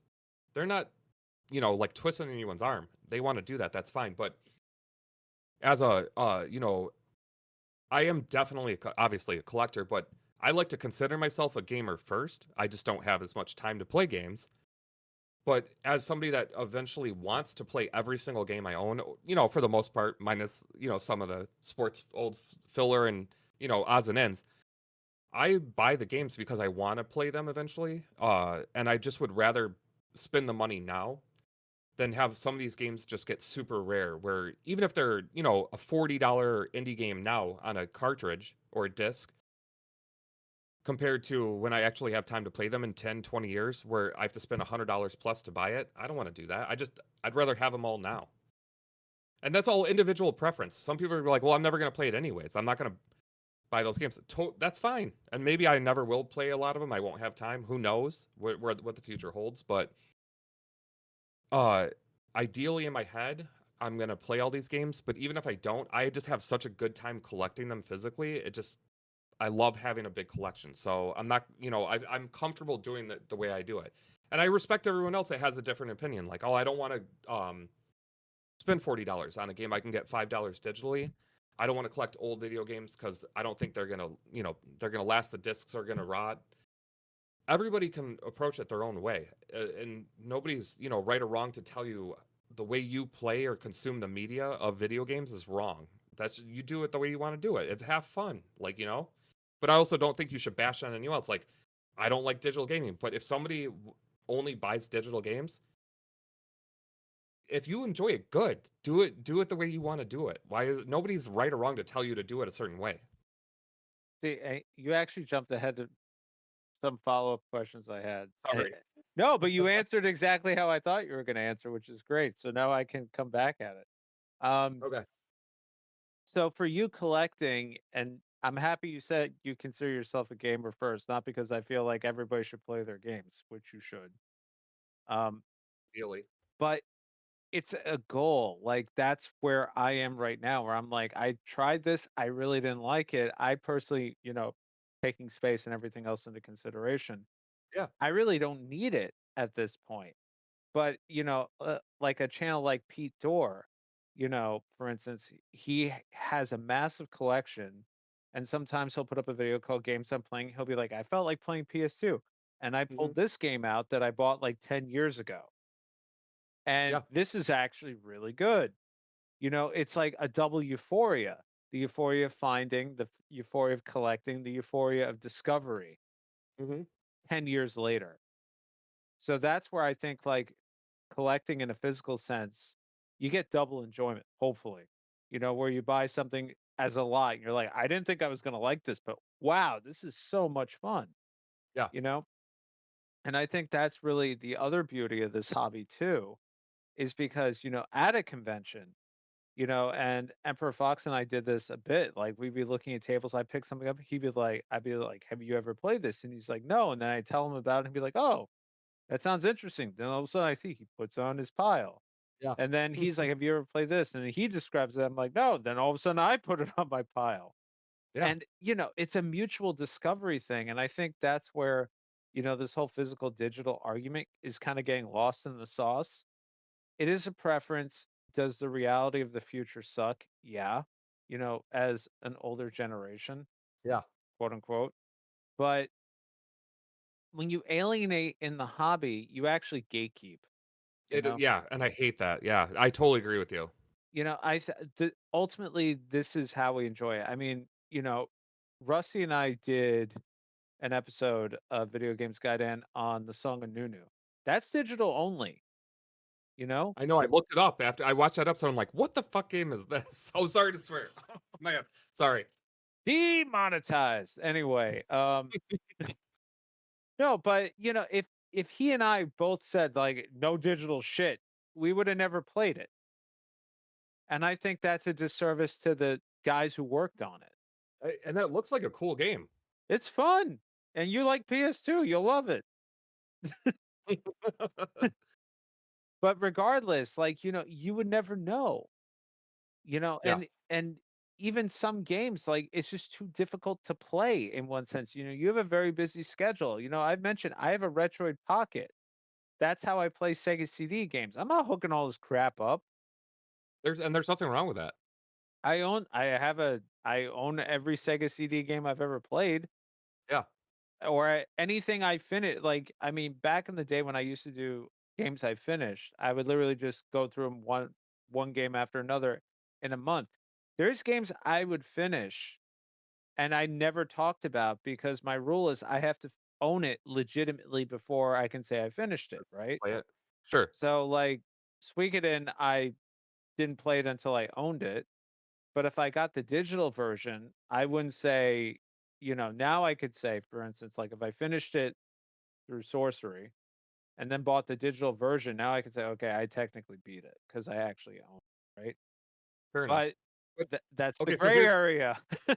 here's what I'll say. And once again, after all that talk about how much I'm a physical gamer, if a, if a company isn't physically producing that game anymore for people to buy, then there should be no problem with anyone getting it like through emulation. Like if a company's not actively selling it where people can buy it, then people should be allowed to play that game any way they can.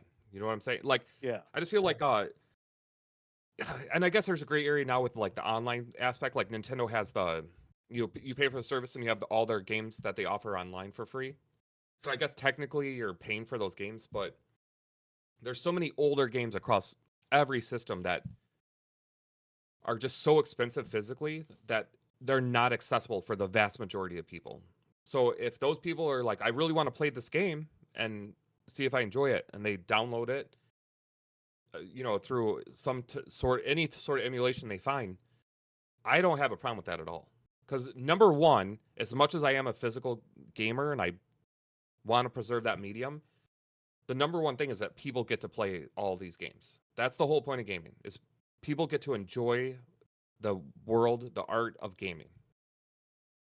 And I agree. I think at this point, growing up, games were seen as toys, right? Like Nintendo, the NES had to be marketed as a toy to The actually work. entertainment system. Yeah. Yeah, to actually work in the States. But modern gaming, it borders on cinematic at this point.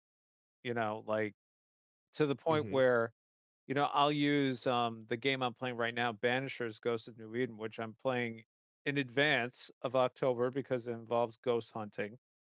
Okay. But it's from the guys who did Life is Strange. So Okay. the dialogue and the acting and the dichotomy between the characters, it's very cinematic. Like I'd say I've played for like 4 hours. I think 5% of that is RPG and the rest is movies. Mm. And I am fine with that because Okay. I love the way they do their storytelling. I love the decision making. Is it a little bit, cliche at this point because it's their MO? Yeah. But I love it. Like, and I'm all about it. Okay. But if that game was digital only, as somebody who likes their stuff, I'd still get it. But I wouldn't Yeah. pay full price for it because I don't have something tangible to hold on to. Well, what do you consider full price? Like what the game initially launches at? Like if Correct. it's a digital game that comes out at like $45, that's Uh, full price. Yeah, I would wait. I would wait for it. You would, okay. My rule for Steam personally is 50% or I don't buy it. Oh, okay. So, okay, fair enough. Because I was gonna ask, what's your like hard cap for a digital game? Yeah, so like let's say it's my unless it's something like crazy like I know like super duper niche, right? Like I'll say Utawar Romano 4, Hmm. which or Ugly Ray Romano as some people call it. Um if that came out digitally only, I would do that day one because I love that series. I'm all about it. But in Okay. the back of my mind, every time they've said digital only, it comes out physically. So I personally would wait until it's like 25% off, as it were, right? But if it's Okay. something where I'm not going to play it immediately, I usually wait for 50%. Um, something like the Fair. Diablo 4 expansion, because I have a prior commitment, that I have to buy day one. Whatever it is. Yeah. Yeah. Yeah. I got you. But Blizzard also never discounts their stuff digitally when it comes Oh, to they don't? PC. Never, No. Oh, okay. never. Yeah. So I'll say that in the last since I started YouTube, so about 3 years, I've only bought two games digitally. I bought Persona 4 Golden when it got announced for Switch. And this was before the limited run announcement. Otherwise, I would have waited. But I'm super glad I did because I love that game. Um, and I'm gonna wait forever for that stupid. I ordered the collector's edition because everybody's gotten their physical editions already, and I ordered the most expensive one, which means I'm gonna wait 2 extra years to get it. But the other game I bought was the Duck game. I don't know if I introduced you guys to that. Oh yeah, Uh, it's like a super old school, like I I don't even know if it's 16-bit. It's probably like 8-bit I was video game. I had a few too many cups of coffee when we played that. It wasn't coffee, but that game is still, in my opinion, one of the best, like easy intro, like multiplayer, like co-op, couch co-op, not They even co-op, delisted it battle games. actually. That game got Did they? delisted. Hmm. So here's the reason why. It was when I didn't even know about the game, and my buddy came over one night. I had a couple friends over to play video games, and we were, having cups of coffee, if you will. Cup And of coffee. yeah, and even after a few cups of coffee, that game was phenomenal. We were laughing and joking around, and like even when you die, you're like you're not mad, you're just laughing because that game is so just like it's competitive and you want to win, but you don't get upset when you lose. Anyone that doesn't that's watching this long into this podcast of these two guys, go check out Duck Game. But if they said except they delisted, but the physical edition I think was very early on, and I think it was limited run that did it. It was, and they gave it a retail release at Best Buy too. Oh, it did. See, I missed out on all of that. So that is one of the few modern physical games that I don't own in my collection that I deeply regret not owning. I want it so bad, but I think the cheapest it is on eBay is like $80, and I think some people are trying to get over 100 for it. That's So that's eventually, crazy. I'm going to break down and buy it because that's what I do. I'm a weak-willed person, and I will buy it. But I've put it off this long because I'm like, I just can't. Like, I want it so bad, but I don't know. I haven't spent that kind of money on it yet, but that's a game I don't regret having digitally because it's so good for how cheap I got it. I got it for under $10. I don't remember exactly what, but I waited till it was on sale, under $10 on it right away. I bought it. I'm like, this game is anybody should own for this price, including digital. But I'm glad it has a physical out there, and someday I will own it. I promise you. Yeah, and you see, and that's what I'm talking about. Like, I feel like digital gets demonized so much, and I think it does serve a purpose. But Of course, yeah, I also think it's a disservice to not at least give that option of a physical release and let the consumer decide what's the right way to go for them. and Like that's all I want. I personally like listen, they already Fox and I willed a Lunar remaster into existence as far as Yes, I'm you did, and concerned. I appreciate that. You're welcome. I'm gonna buy that physically. I want that. Oh yeah, yeah, But I already own it on the Sega CD. I own it on the PS1. If I was to say, you know what, I want that digitally day one, cool, no problem. When they did the Grandia 2 HD remaster on PC, I bought mm, that digitally. I had no choice. They said we're doing a physical release. I said, cool, I'm buying that too. And what I did was I at the time got rid of my Dreamcast copy of Grandia 2 okay, because I have a mode which is a diskless FPGA thing for your Dreamcast. Wait, so technically, I have two Dreamcasts. I have my childhood one, which I left alone, and I have a second one with this FPGA thing. So there's no I got disk drive anyway. it. Okay, So what do I need the disk for? I just threw it on that. I can play. I own Grandia 3 times. You know, I don't need a shrine to it. There's very few games I have a shrine dedicated to. One of which is Xenoblade Chronicles because I own that like in so many ways. Um, sure, but that's like a super critical game for me. And I think that's also where collecting plays a part into it because you love Persona, but I do. how did you so to that extent, you're perfectly cool and I'm perfectly cool by the same token of owning the same game in multiple different platforms and flavors.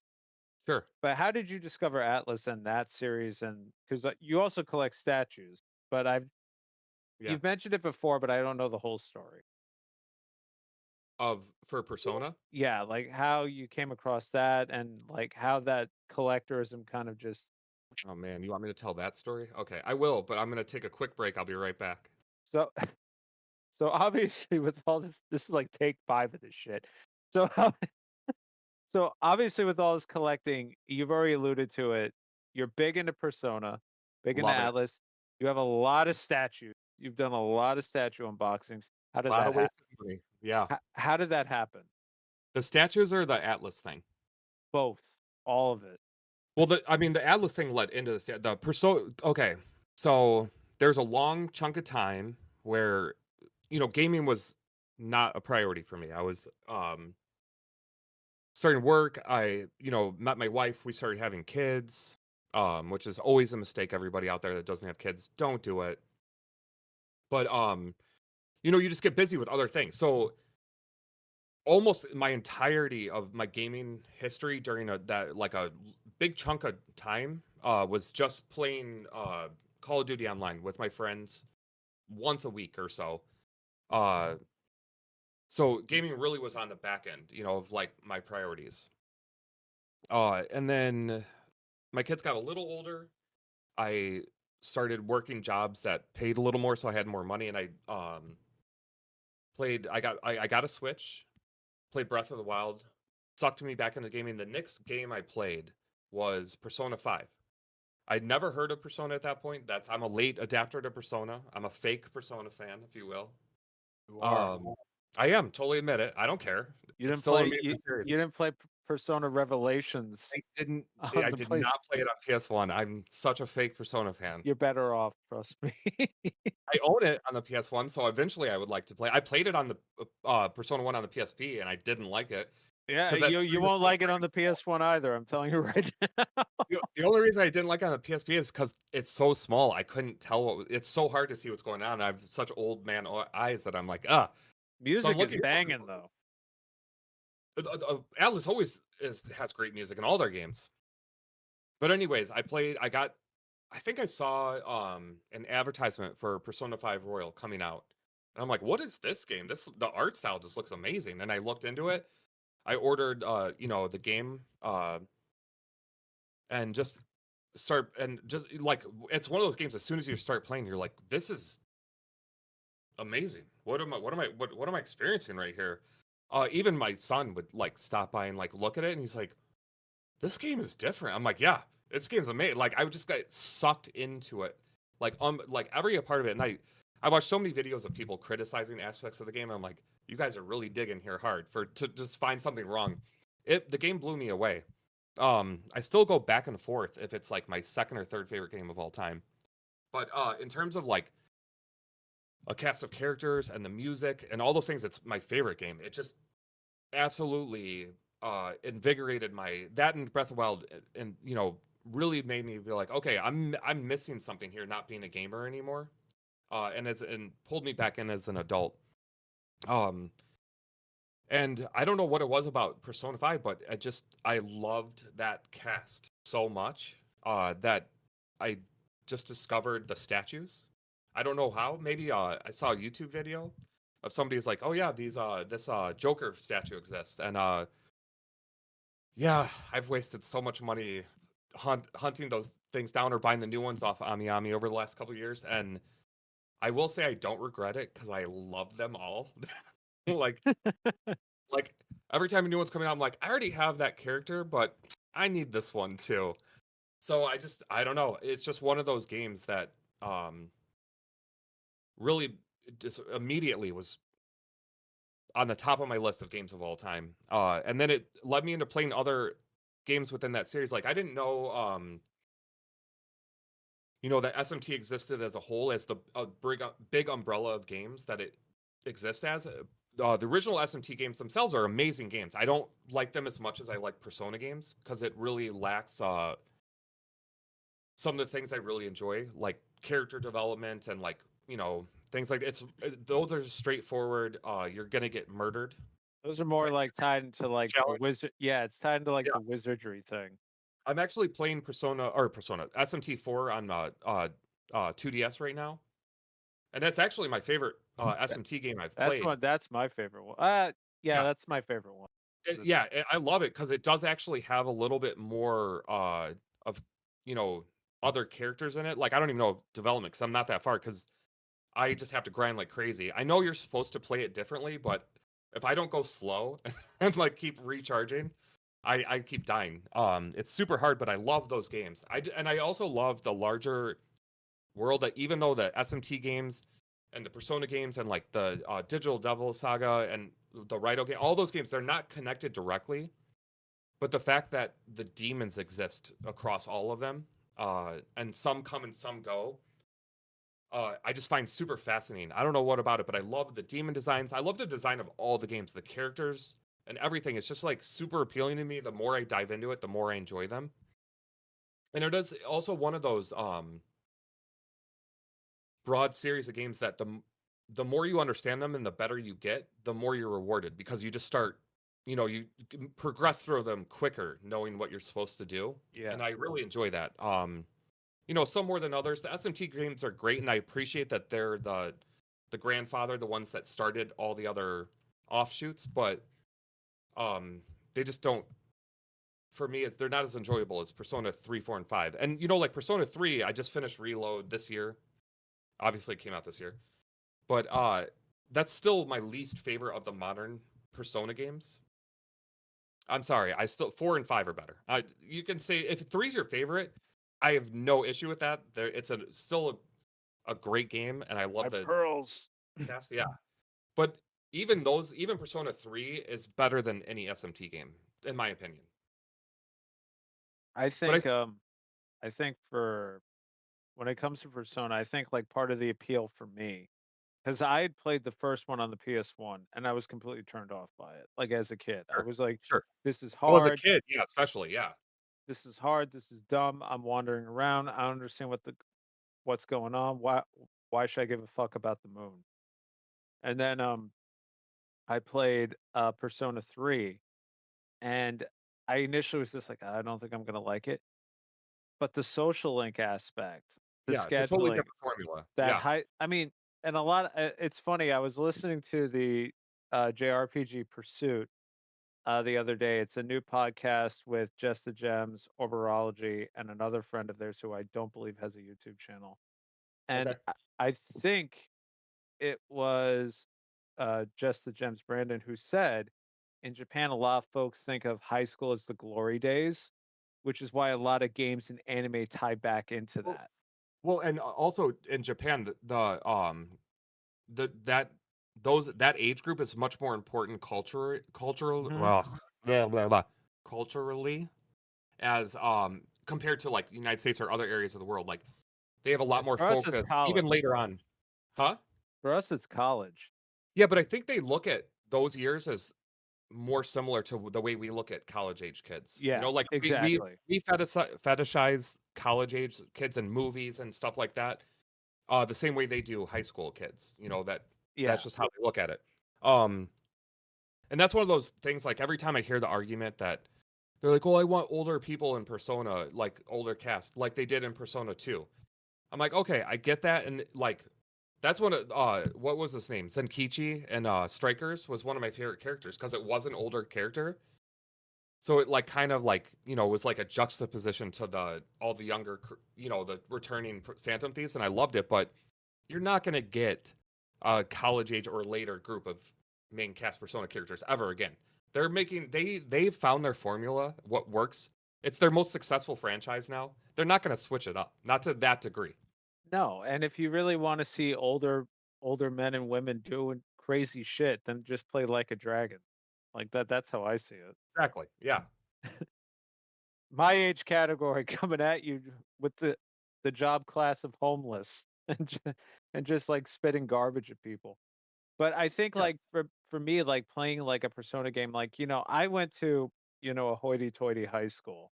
So it's like I could relate to a lot of it, not because like I think of it as like the glory days or anything, just like, oh yeah, we did that. Yeah, we had a club like that, blah, blah, blah, Yeah. blah. Like, you know, but I think with Persona 3 in particular, what made it very fascinating was that development because I had not played an RPG outside of a Final Fantasy game at that point that had that much character development. Oh yeah. That was, and I'm going to use air quotes, grounded in reality because it took place in current-ish day. You know Modern what I day. Yeah. mean? Yeah. And some of it you could relate to as well. Oh, Everybody for in high sure. school had their own struggle.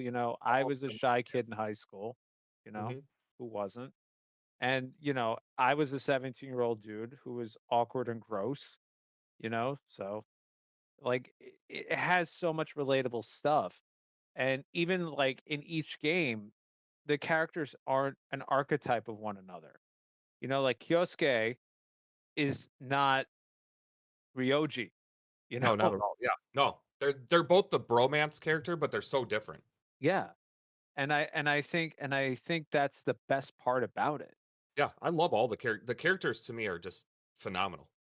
Like Yeah. top tier for across all gaming. Like even Persona 3, as much as I don't like the game as a whole, those characters, considering it's originally a PS2 game, they nailed character development and individuality and like making these like feel like real people that you care about. So flip this outside Persona. Well, a little bit slow with the Hold on, statues. before if you wanna go outside Persona, let me ask you one question before we move on, because I could talk about we could delete the whole podcast and just do Persona if you want. But so here's one argument that I hear all the time on YouTube, and it does bother me a little bit. Not that I'm like I get mad and I have to put like mean comments in people's videos or whatever. But when people start, a video talking about Persona and they're like, "Oh, I don't like Persona because I don't like the high school aspect. I don't like, it's a high school kids and the social aspect." I'm like, "Listen, if that's your takeaway from the Persona games, I don't think you actually played the Persona games. I think you heard that or you played like just a little bit of it because the combat system and the progress of the actual RPGs in those games is absolutely phenomenal. And if you actually get into the social aspect of the game, how can you not enjoy the stories and the development of these characters? Like it's so well done. I just don't like that argument. I feel like people are saying that because they've heard it from someone else and it's just an easy way to dismiss the games. I think, I mean, as somebody who enjoys these games, I can say maybe there is a degree of fatigue where you do want to change the pace. Like, I can totally get that. Like, using Fire Emblem as an example, I love Fire Emblem Awakening. When Hmm. Three Houses, when they announced it, I said, ugh, another school setting. You know, in between your personas, your Harry Potters, all these school settings. Like, to me, it was kind of just flavor of the week, right? Okay. And then another favorite game of mine, which is, pretty divisive, is Valkyria Chronicles 2 on the PSP. It's a military school. I personally realized, wow, I've played a lot of games that take place in some sort of school setting. One of the best open world RPGs I ever played, arguably, is Hogwarts Legacy, another school-based RPG. I am perfectly cool with that motif, but I can definitely see where people are getting kind of burned out on it. But I think if they put Persona into like a college setting or like a middle age setting, I guarantee you there's going to be revisionist history where a lot of people are Yeah. saying, "Oh, I wish this was in high school." Cuz Oh I yeah. feel like maybe the stakes wouldn't be higher, but I feel like from a development, aging, growing up perspective, the Mhm. stakes are going to hit totally different, you know?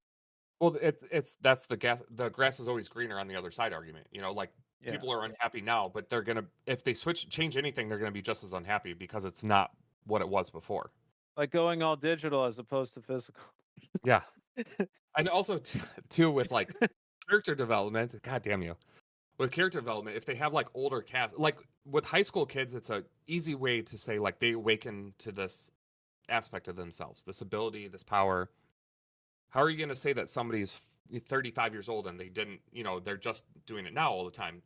Or a whole group of characters. And what's a whole group of characters at 35 doing that they're coming together from separate backgrounds at that? It could be done for sure. And I don't have a problem with an older cast. In fact, what I would ideally would love to see is a combination of Persona 3, 4, and 5, maybe some of the characters from 1 or 2, though, but they're not as popular. So I don't think it's necessary. But some of these characters from 3, 4, and 5 coming together for a new game as they're older, finding each other because there's some huge new crisis with these, with demons coming into our world, where they have had these different backgrounds, but they've all fought them before. And I think it would I be got phenomenal to select I like got 3 or 4 from each game. Go ahead. I got the perfect title. Just call it Persona Midlife Crisis.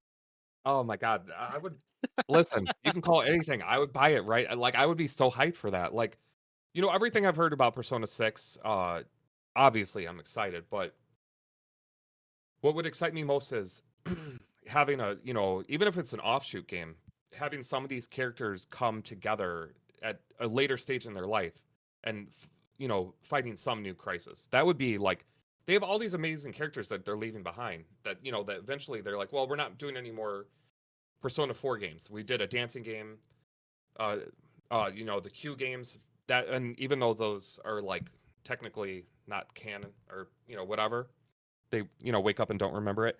I would love for a game to actually have an impact, like if it's canon to the future of these characters. And I think as like a lot of hardcore Persona fans, that would really be a lot more appealing to them. Make this Raise the stakes. Don't make it that this is a dream or you know, when you wake up from this, you're not going to remember dancing. like, like as fun as those are, like raise the stakes, make people have, you know, that this game matters. I think that would be better. So, yeah, I mean, I personally like I thought Strikers was great because I thought Persona 5 ended in such a way where you didn't need an epilogue, quote unquote. Yeah, I agree. But Strikers made sense because because they grew up a little bit and then they grew even more. Okay. And I love, oh, so, yeah, sorry. even like my favorite character in Persona 5, truthfully, and I'm taking waifu and age out of the equation altogether, is Mhm. Futaba. Because Futaba, to me, showed the most growth throughout both of those. Yes. And I Yeah, I loved it for, especially in Strikers. I was like, my girl coming into her own. It's like I wanted to give her a hug at the end, being like, good for you, you know? yeah, And a yeah. lot of games don't even do that. The only thing is when it comes to like a collecting standpoint, I have no statues, I have no Figmas, I have no pops, I have no nothing of her because I think it's kind of weird given how old she is and given how old I am. You know what I mean? Fair enough. You know, but that's just me, you I'll know? be a weirdo. I don't care. I'll have But I have a Koromaru plush. I have that. I love that plush. Yeah. Yeah. I wish they had like a big one of them. Yeah, me too. And then But yeah, I have like a Morgana thing, but I'm a cat guy. So, there you go. Morgana's my favorite mascot out of the whole series. Yeah, Teddy people can go still hate fuck on Morgana. himself. I still like Morgana. Like I feel like he's too harsh. Even Teddy. I feel like they fit their role very well, and I like that. I enjoy them for what they are. I'm not that judgmental, so I'm like, I just see the positive in them. I don't care. Even But like, my wife and I even have a joke about Morgana where it's like if it's like late at night, I'll just go over and just go to sleep. And she'll be like, it's 6 o'clock, go to sleep. it's your time. You're done.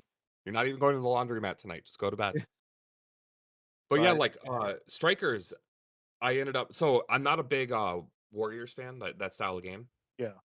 Um, but that compared to Tactica, which I was super excited about at first, I don't really enjoy Tactica that much. I feel like it was like a budget like they just pushed it through out as fast as they could to make money off of the franchise. I really didn't enjoy it. And I love tactic strategy style RPGs. But this was just so it was so basic, but as much as I don't like Warriors games, Strikers was to me a great game. They actually had a real story. Um, you know, the same art style, and I loved the characters come back together. I love that Winnebago they traveled around in, and you got to explore a little bit. Road trip. The only the one thing that bothers me so much about the game is that it doesn't really matter because it's like not really a continuation of Royal, which is the canon story now. It's like if you want to make a true sequel to a game, you got to make one that actually matters, that actually is canon, and the story is a continuation. You know, like it was a great like alternative reality, but all these people that tried to justify or try to pretend that like no, it's a real sequel. It's a sequel to um Royal. It's just you know, Kasumi was like not part of the group yet or whatever blah blah. I'm like no. They made started making this game before Royal came out, so they couldn't include, you know, make it a true sequel. So as much as I loved the game, it just like I just want like a real sequel to these, not even just the Persona 5 characters, but to any of these characters that they put so much time and love into from Persona 3 on, that actually matters, that actually has weight, that, you know, like as a new story about these characters. And I would like to see them older.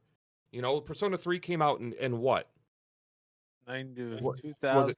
What, 12? 2007, 7? Was that long ago? something like that. Yeah. So they were supposed to be like 15, 16, 17, 18 at that time. So that's like what? Like 18 years ago. So they would be like almost 40. Like how cool would it be to see like two or three of those characters come back, meet some of the characters from Persona 4 that would be like early to mid 30s, and some of the Persona 5 casts that are approaching 30. They're all at totally different points in their life than when they battled demons the last time. And there's, you know, some new threats, so they're totally in a different, you know, place in their life, and how they relate to their personas, and like how they approach the, you know, I don't know. There's so much they could do to mix things up and make it fresh, that I would love to see them go back and try to utilize some of these characters that the fan base cares about so much. in a new and unique way, but that actually matters. And that's just me as a huge Persona fan, like thinking way too much about this over a long period of Thinking time. way about too much about this so you can buy more stuff. Hmm. Um, I mean, but technically, the 3 and 4 characters did meet in the Ultimax games, which was a follow-up question I wanted to have for you. When it comes to spin-off stuff, particularly with Persona, do you feel like as a collector and as an avid fan of the series that you're required to buy all of it? Because like I love rhythm games, so of course I have all the dancing games. I even Hmm. imported the Vita Collector's Edition of 3 and 4 so Okay. I could get the soundtracks with all the EDM because I love EDM despite all the metal. Okay. Um, the fighting games, I play fighting games, so I've played both Ultimax games, finished both storylines in that. I've finished Strikers. I finished all the mainline stuff, of course, but I didn't get the Reload Collector's Edition because as much, and I bought Reload day one Hmm. because I couldn't justify the price, even though I love Igus, and Igus is like one of my favorite characters in the Yeah. whole series. Yeah, me too. But Yeah. then I saw your unboxing, and I was like, Huge oh, dodged a disappointment. bullet, Yeah. for Yeah, you me did. personally. But do you feel like there's a part of you that gets some of this stuff where you kind of regret it? Not because of like, ugh, I have to buy this too, but kind of just like, I love the series. I want to own it. I'm afraid of it. Is there a degree of FOMO? Is basically what I'm saying.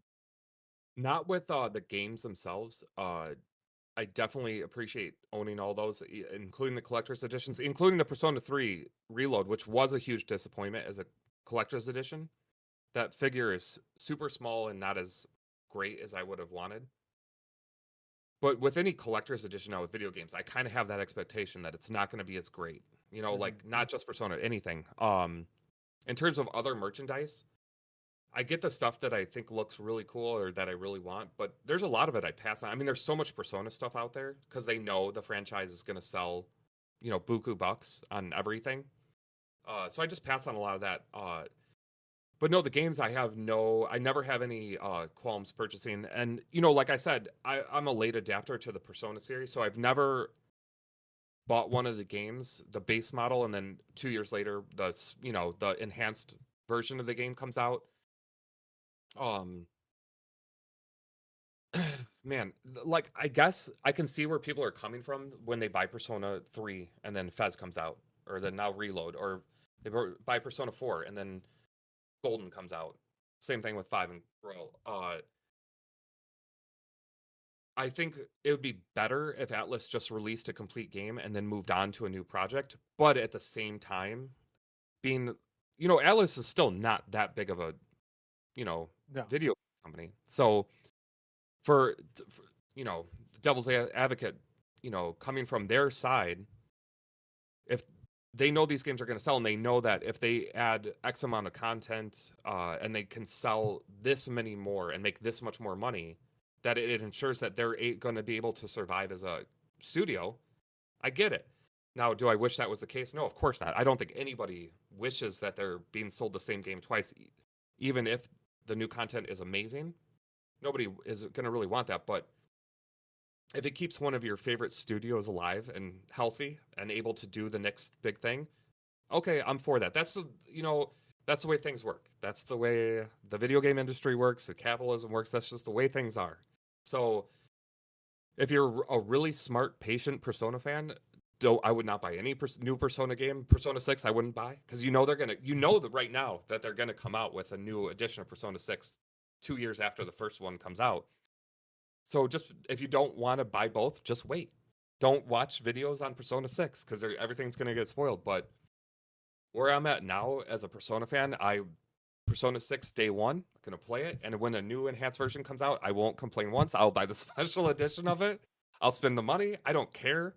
That's just where I'm at with Atlas, especially the SMT universe, and other select series like Zelda. It doesn't matter what it is. Like I just got the Switch Lite, the Zelda Switch Lite that came out with Echoes of Wisdom, and I opened the box, and my wife was like, "You got another Nintendo Switch?"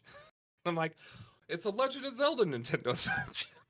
like, like that's a justification for my fourth Nintendo Switch, and she just shakes her head. I'm like, "Listen," because she's not a video game person at all. I'm like, listen, there's certain franchises that if things come out, I'm gonna buy it, no questions asked. I'm an idiot and a stupid video game collector. That's what I'm gonna do. So, Yeah, like, I my have no wife regret. my wife is kind of the same. Although, what really cracks me up is when I was playing Persona 3 Reload. And admittedly, I'll tell you, Persona 3 Reload is so easy It's too compared easy. It's compared way to too easy. P3 Vanilla and Fest especially. Um, Yeah, yeah. when I was fighting the final boss and being able to control all three characters as opposed to the original version, my wife is like, I'm like, oh, I'm fighting the final boss. And my wife usually sees me like, usually in an RPG, I go through it, no problem. I get to the final boss, and sometimes I have to dry run it. And then sometimes I just struggle bus it the whole way. Mhm. She was like, "You've beaten this before, right?" And I was like, "Yeah, I beat on the PS2." She goes, "You have like no difficulty with this one." She's like, "This boss fight does not even seem as epic because you're just like knocking it down one by one." And I was It, like, "Oh no, in the original version, trust me, like the boss fight wasn't you die. hard. I just couldn't control Mitsuru, who kept casting Marin Karen Yeah, over and over again. But yeah, guess what? She doesn't have it anymore because yeah. I got It's rid of that shit." a long time ago. Yeah. Yeah, And, so she's like, "Oh, okay." And then she was like watching the whole fight and she was like, "Yeah, I could definitely see where you probably died a couple of times back in the yeah. day." I was like, "Oh, Well, absolutely." I will still argue that Reload is by far the best version of the game, just because you can control your whole party team. Like every member at all aspects of the game. I hated that you only controlled Makoto and the Fez. Because Fez was actually the first game I played after beating Persona 5 Royal. I'm like, Oh, oh, I want wow. more. I You want more you Persona games. Well, because Persona 4 Golden was only on Vita at that point, and I didn't have a Vita. mm, So you could get Fez at that point on PS2 for like $20. So I got it and I started playing it, and I'm like, this is hard, like it's compared to very Persona hard. 5, and it just frustrated the bejesus out of me. But Reload, I was super excited for, but it was like too almost. It got to the point where it's almost boring because it was too easy. Like the grinding Tartarus aspect of the game, that part of it. Um, what were they called? The Thurgy attacks? Oh, yeah, the not the I forget. Yeah, I think it was dermatology, demon. It Oh, wasn't Thurgy. Okay, whatever it was. Like maybe some German word. Usually those that's what they. ruined. Yeah, they ruined the game because once you got that, you're like, oh, I guess I'm gonna kill you in one hit here, buddy. I'm sorry that you're a boss and you're supposed to be tough, but you're dead. Like it was just like too easy. Yukari is still the goat when it comes to that stuff, though. Dude, she was all you needed in the Beast. game was her. Her and Makoto, and you'd be like, I'll fucking steamroll you. You're dead. All of you. Like, she was so overpowered in Reload. I'm like, what is going on? Like, the challenge was gone. Yeah, So, no. I mean, it looked great. I loved all the upgrades, but they made it too easy. I think that game was more about presentation and accessibility. Oh, for sure. And I get that in terms of like trying to get even more people invested in the franchise. I'm fine with that. But they should have had like a traditional mode. They should have had a mode that said people that have played other Persona slash SMT games you can go back to this. Like you can still control all the party members, but you're still gonna die a lot. And I'll be like, okay, that's yeah. Because I remember just like all the checkpoints in Fez. Like you get to the floor where it's like the tank that just like will kill your Makoto in one hit. Like he just when it charges up, if you don't play it right, you're dead. You have to know what spells or abilities to use to control the fight. In this, it's like, oh, you can hit me as many times you want. I'm not gonna die. I don't care. I'll just kill you. It's fine. Yeah, and it's funny you say that because that's like my why my wife doesn't like watching me when I replay a game because she's like, dude, you already know what's gonna happen. Like, you're Yeah. already setting yourself up. I'm like, what? I learned. Like when I beat Final Fantasy X for like the fifth time, like, and I'm fighting, Sin at the end, and it's like everybody's overpowered. Yuna has her ultimate weapon. I'm just like watching stuff happen. I'm going to the bathroom. I'm getting a drink. I'm making a sandwich. I'm coming back. Like, there's no stress. And I'm like, I just love the game. Yeah. Like, there's Yeah. nothing wrong with that. And to that point, I own Final Fantasy X like 12 times too. Um, but you mentioned something, and I have to confirm this. You do own a Vita now, right? No. There was no point after Golden You came out on you Switch. you have to correct that. No, I don't, because there's Yes, you literally have to correct it. Golden was the only game that I was like, when I, years ago, before after I played Royal, I'm like, well, I got to play Persona 4 now, and I looked into the cost of a Vita and to buy P4 Golden at the time, because at the time, Golden was skyrocketing on the Yeah. Vita. It was I think it was going for at least $80 because that was the only way you could play Golden. And the Vitas were expensive too. I'm like, nah, I'm gonna wait. And then it got announced for Switch, and I'm like, well, any motivation I had to buy a Vita is just You gone you immediately. you still need a Vita. I don't. I won't buy. I'm not ever gonna have one unless I went to a garage sale and they were like, here's a clean, fully functional Vita for like $20 or $40. I'd be like, you know what? I'll take it. You're setting yourself up in a reality that'll never happen. Correct it. I don't Um, care. That's one of here, those systems. here, I'm you see totally that? fine Here, you passing that. see this? This is my leg. This is me putting my foot down. Okay, you got to fix it. No, I really, I'll be honest. Of all the video game stuff that I want to own that I don't have, like you feel that itch, you're like I got to get this game or whatever. Vita's one of those things now I don't care about. Hmm. So I'm anyway, sorry. this has been the latest episode of Video Games Gaiden. We're abruptly ending this. Goodbye, everybody. No, but no, but I get it. I get it. There, truthfully though, there is a lot of stuff on the Vita you should check out. But to your point, they have ported a lot of it to Switch at this point. Like I have nothing against it. I've heard it's amazing, and I've actually watched videos fairly recently about games that are locked on different systems, and they've talked about games that are still exclusive to the Vita. So in that regards, it would be nice. I don't like handhelds as much. I still have a PSP. Um, but like small handheld systems are just like not I just don't play them as much, and I can't get through long games on them because I'm not comfortable. My hands aren't comfortable, even with grips or whatever.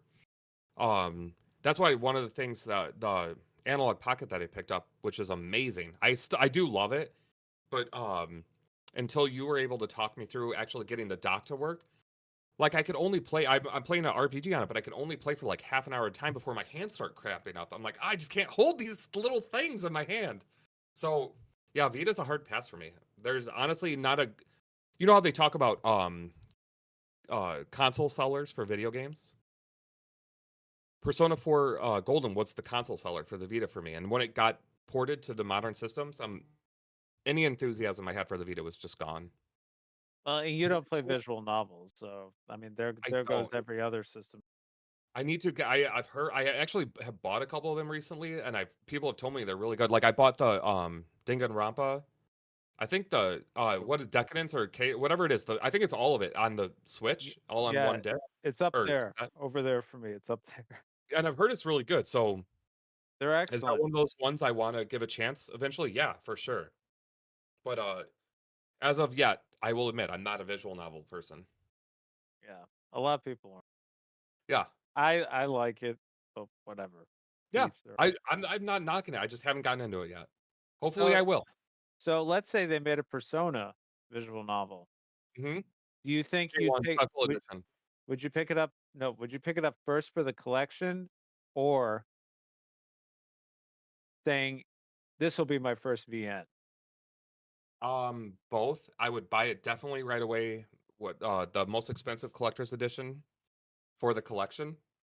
But that would be one that would actually be hopefully a gateway to me enjoying visual novels. I mean, I would play it no matter what, just for the story, especially if the story actually friggin' mattered for the like world of Persona. As long as at the end of the game it wasn't like, oh, you just woke up from a dream. It was all a dream. Igor is just laughing at you in the corner of the He's Zelda room. sleeping. Don't worry about it. It was a silly little dream. If it was actually impactful in the greater story of Persona, definitely would want to play it for sure. Visual novel or not, anything that progresses the story of any of the characters or the world, sure, great. If I heard before that it came out that this is another pulling the rug up over your head. I would buy it for the collection, but how enthusiastic would I be to play it? Probably not very much. Okay. Anyway, we've been going Yeah, on for a bit. I know I ramble. No, it's fine, dude. We talked about a lot. So, as I like to conclude each episode, I like to ask each guest three things they love about the hobby of video game collecting and video games in general, besides actually playing your games. But in your case, I'm I'm not also going very to say fiddle playing. besides collecting them. Besides collecting games, what do I enjoy about collecting games? Yeah. Oh my god, that's like, how do you answer that question? Like, Um, is it like the wasting like of gas money? Is it the yeah. running around? So when I find some of these games in the wild that, you know, are they worth what they're worth? That's a totally objective question, right? Or subjective, either way. I mean, can you say that Rule of Rose is worth 700, $800? That's, up to you as an individual. But when I find a game that like goes for $100 and I find it on Marketplace with a lot of other games and I get the whole lot for $60, I feel great. I feel that high that I don't get in a lot of other aspects of my life, like where I pick up games in the wild. I'm like, oh my god, I just feel good about like picking them up and like the hunt for games. It's something I don't get in a lot of other in any other part of my life. Just the hunt for video games feels really good. Um, I absolutely love the community on YouTube. Meeting people like you that I would have never met you if we didn't do YouTube.